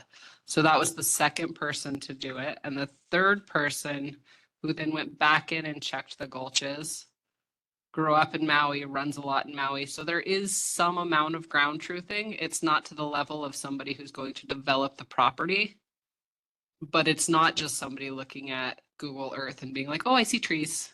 That's cool. So each person checked the prior person's work. And what they found was, if anything, there might have been small areas missing. There wasn't extra. And then there was actually a fourth person who went back through, because she's doing the gulches for the whole island, and was checking it to learn sort of the methodology behind designating the gulches. Oh, follow-up question. Was because it got brought up in testimony from Stacey Otomo about referencing I think sort of like the flood maps. Was that referenced at all? So that was one of the recommendations that was brought before CPAC. So actually, if you look in the record for CPAC, one of the meetings shows where the 100-year flood is. That is only really identified in developed areas. So that's where there's currently flooding. So it does not do something to prevent future flooding. It does something to make sure we're not exacerbating existing flooding.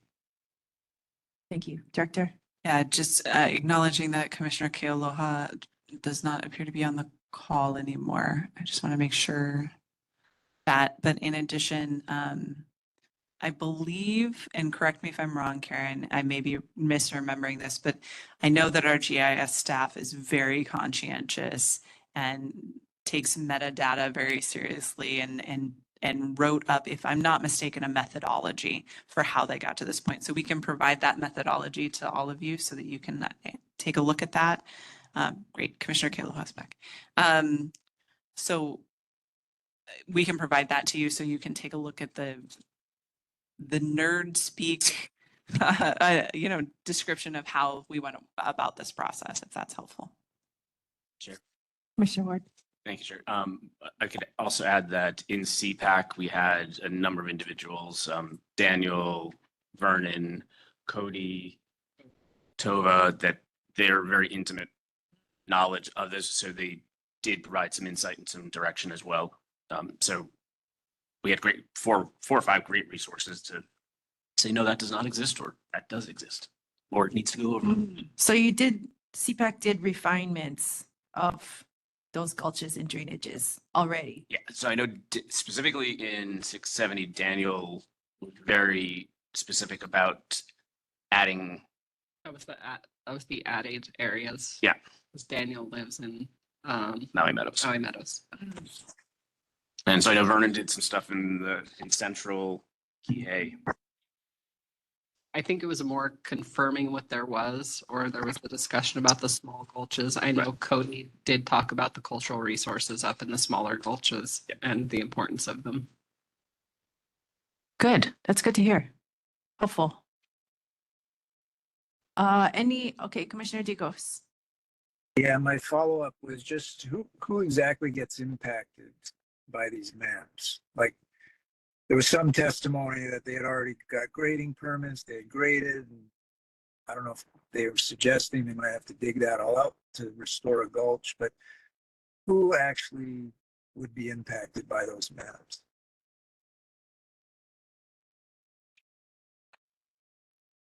I guess I would say the property owners whose lands those gulches fall within would be immediately affected. But depending on what's going on there, you could say potentially downstream. But Director? I think it depends on the definition of affected, but I would say, I know that's terrible. But I would say that, these are mapped because they're there, right? So that's one piece of it. So they're already being affected by the actual presence of those gulches. But as far as when they would be affected in some way, it would be if they come in for a development proposal and that gulch shows up on their map, right? And so then we'd have to, and as Karen mentioned, there's a policy in there about kind of adjustments that can be made, that you can't get rid of all of that area to but you can kind of rearrange if, you know, in those high definition surveys that they're doing that are on the ground, they notice that the gulch is actually kind of a little bit over here, then we can make those kinds of adjustments. So that's who's going to be affected. The chair is absolutely correct. It's property owners, basically anyone who wants to do something with their land, and these lines run through it. But that could be said for any of the community plan designations that we put on people's property. So I hope that answers your question.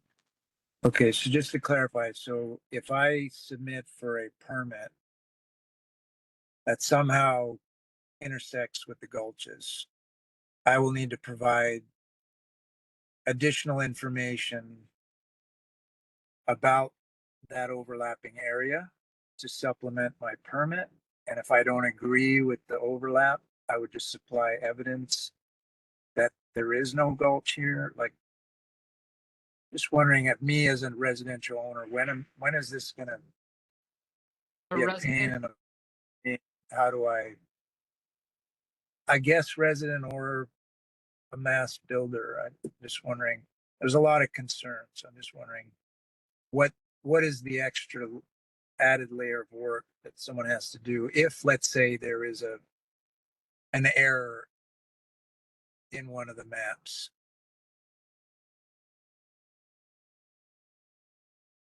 Director, you're going to hate this answer. Thank you, Commissioner Ward. It depends. It depends on what is being submitted, what is being proposed, whether or not the project triggers any review of the community plan. All of those things will determine whether or not this is a thing.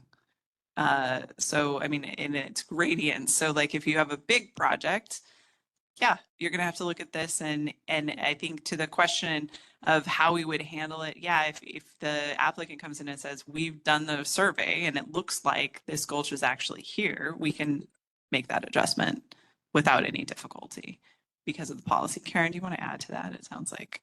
You did specifically ask about a single family developer, and that is an exemption. So anything up to like a 7,500 square foot house, which is massive, is an exemption. Okay, that's what I thought. It's more for the large landowners, the larger projects. And they have an opportunity to dispute the map or the contrary. Is that a fair statement? And they have to provide a drainage map anyway. Okay. Okay. I'm good. So Thank you. thank you. Good. And I guess one last question, and I think it's short. I'm sorry, but I'm hearing these people, the testifiers who have said the map is really small, it's hard to read, you can't get specific. You have a GIS layer available where people can zoom in and see clearly. Like it's not just the paper copy. Correct. Right. Thank you so much for asking that question, Chair Thayer. We have the robust ArcGIS online system in which you'll be able to overlay your stuff and zoom in super, super close and see. Yeah. So, yep. You can see where that is on your parcel boundaries. Okay. Yeah. And I will say it is fair to say that this is not exactly precise. It's not like we went out there and did a precise survey, which is why there's a great remedy for that in the plan if something is proven, you know, iffy. Askew. Okay. Let that be the end of our discussion for this meeting. We have several follow-up items for next meeting, but we got almost all the way through this agenda in the end. So good job, everybody. High fives all around. Yes. That's smack. So next meeting is January 28th. Correct. And we will be joined by at least the Department of OEV Resources. I will let the commission know that I have asked the directors of the Department of Water Supply, Department of Environmental Management, and Department of Public Works to begin joining us at these meetings to answer your questions. And so that request has been made now twice this week, written and oral.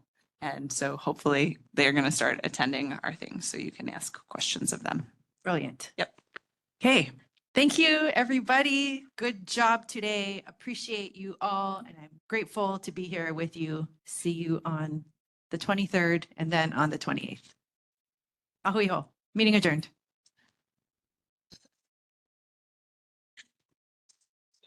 Thanks for sticking with us all this time, guys. Sandwich? No, Turkey. I don't even meat. So Oh. eat it on the way. They got a long drive. You gotta let It's white meat. I'm a pescatarian. It's white meat. So it Do I only eat? doesn't. I won't eat meat. I'll have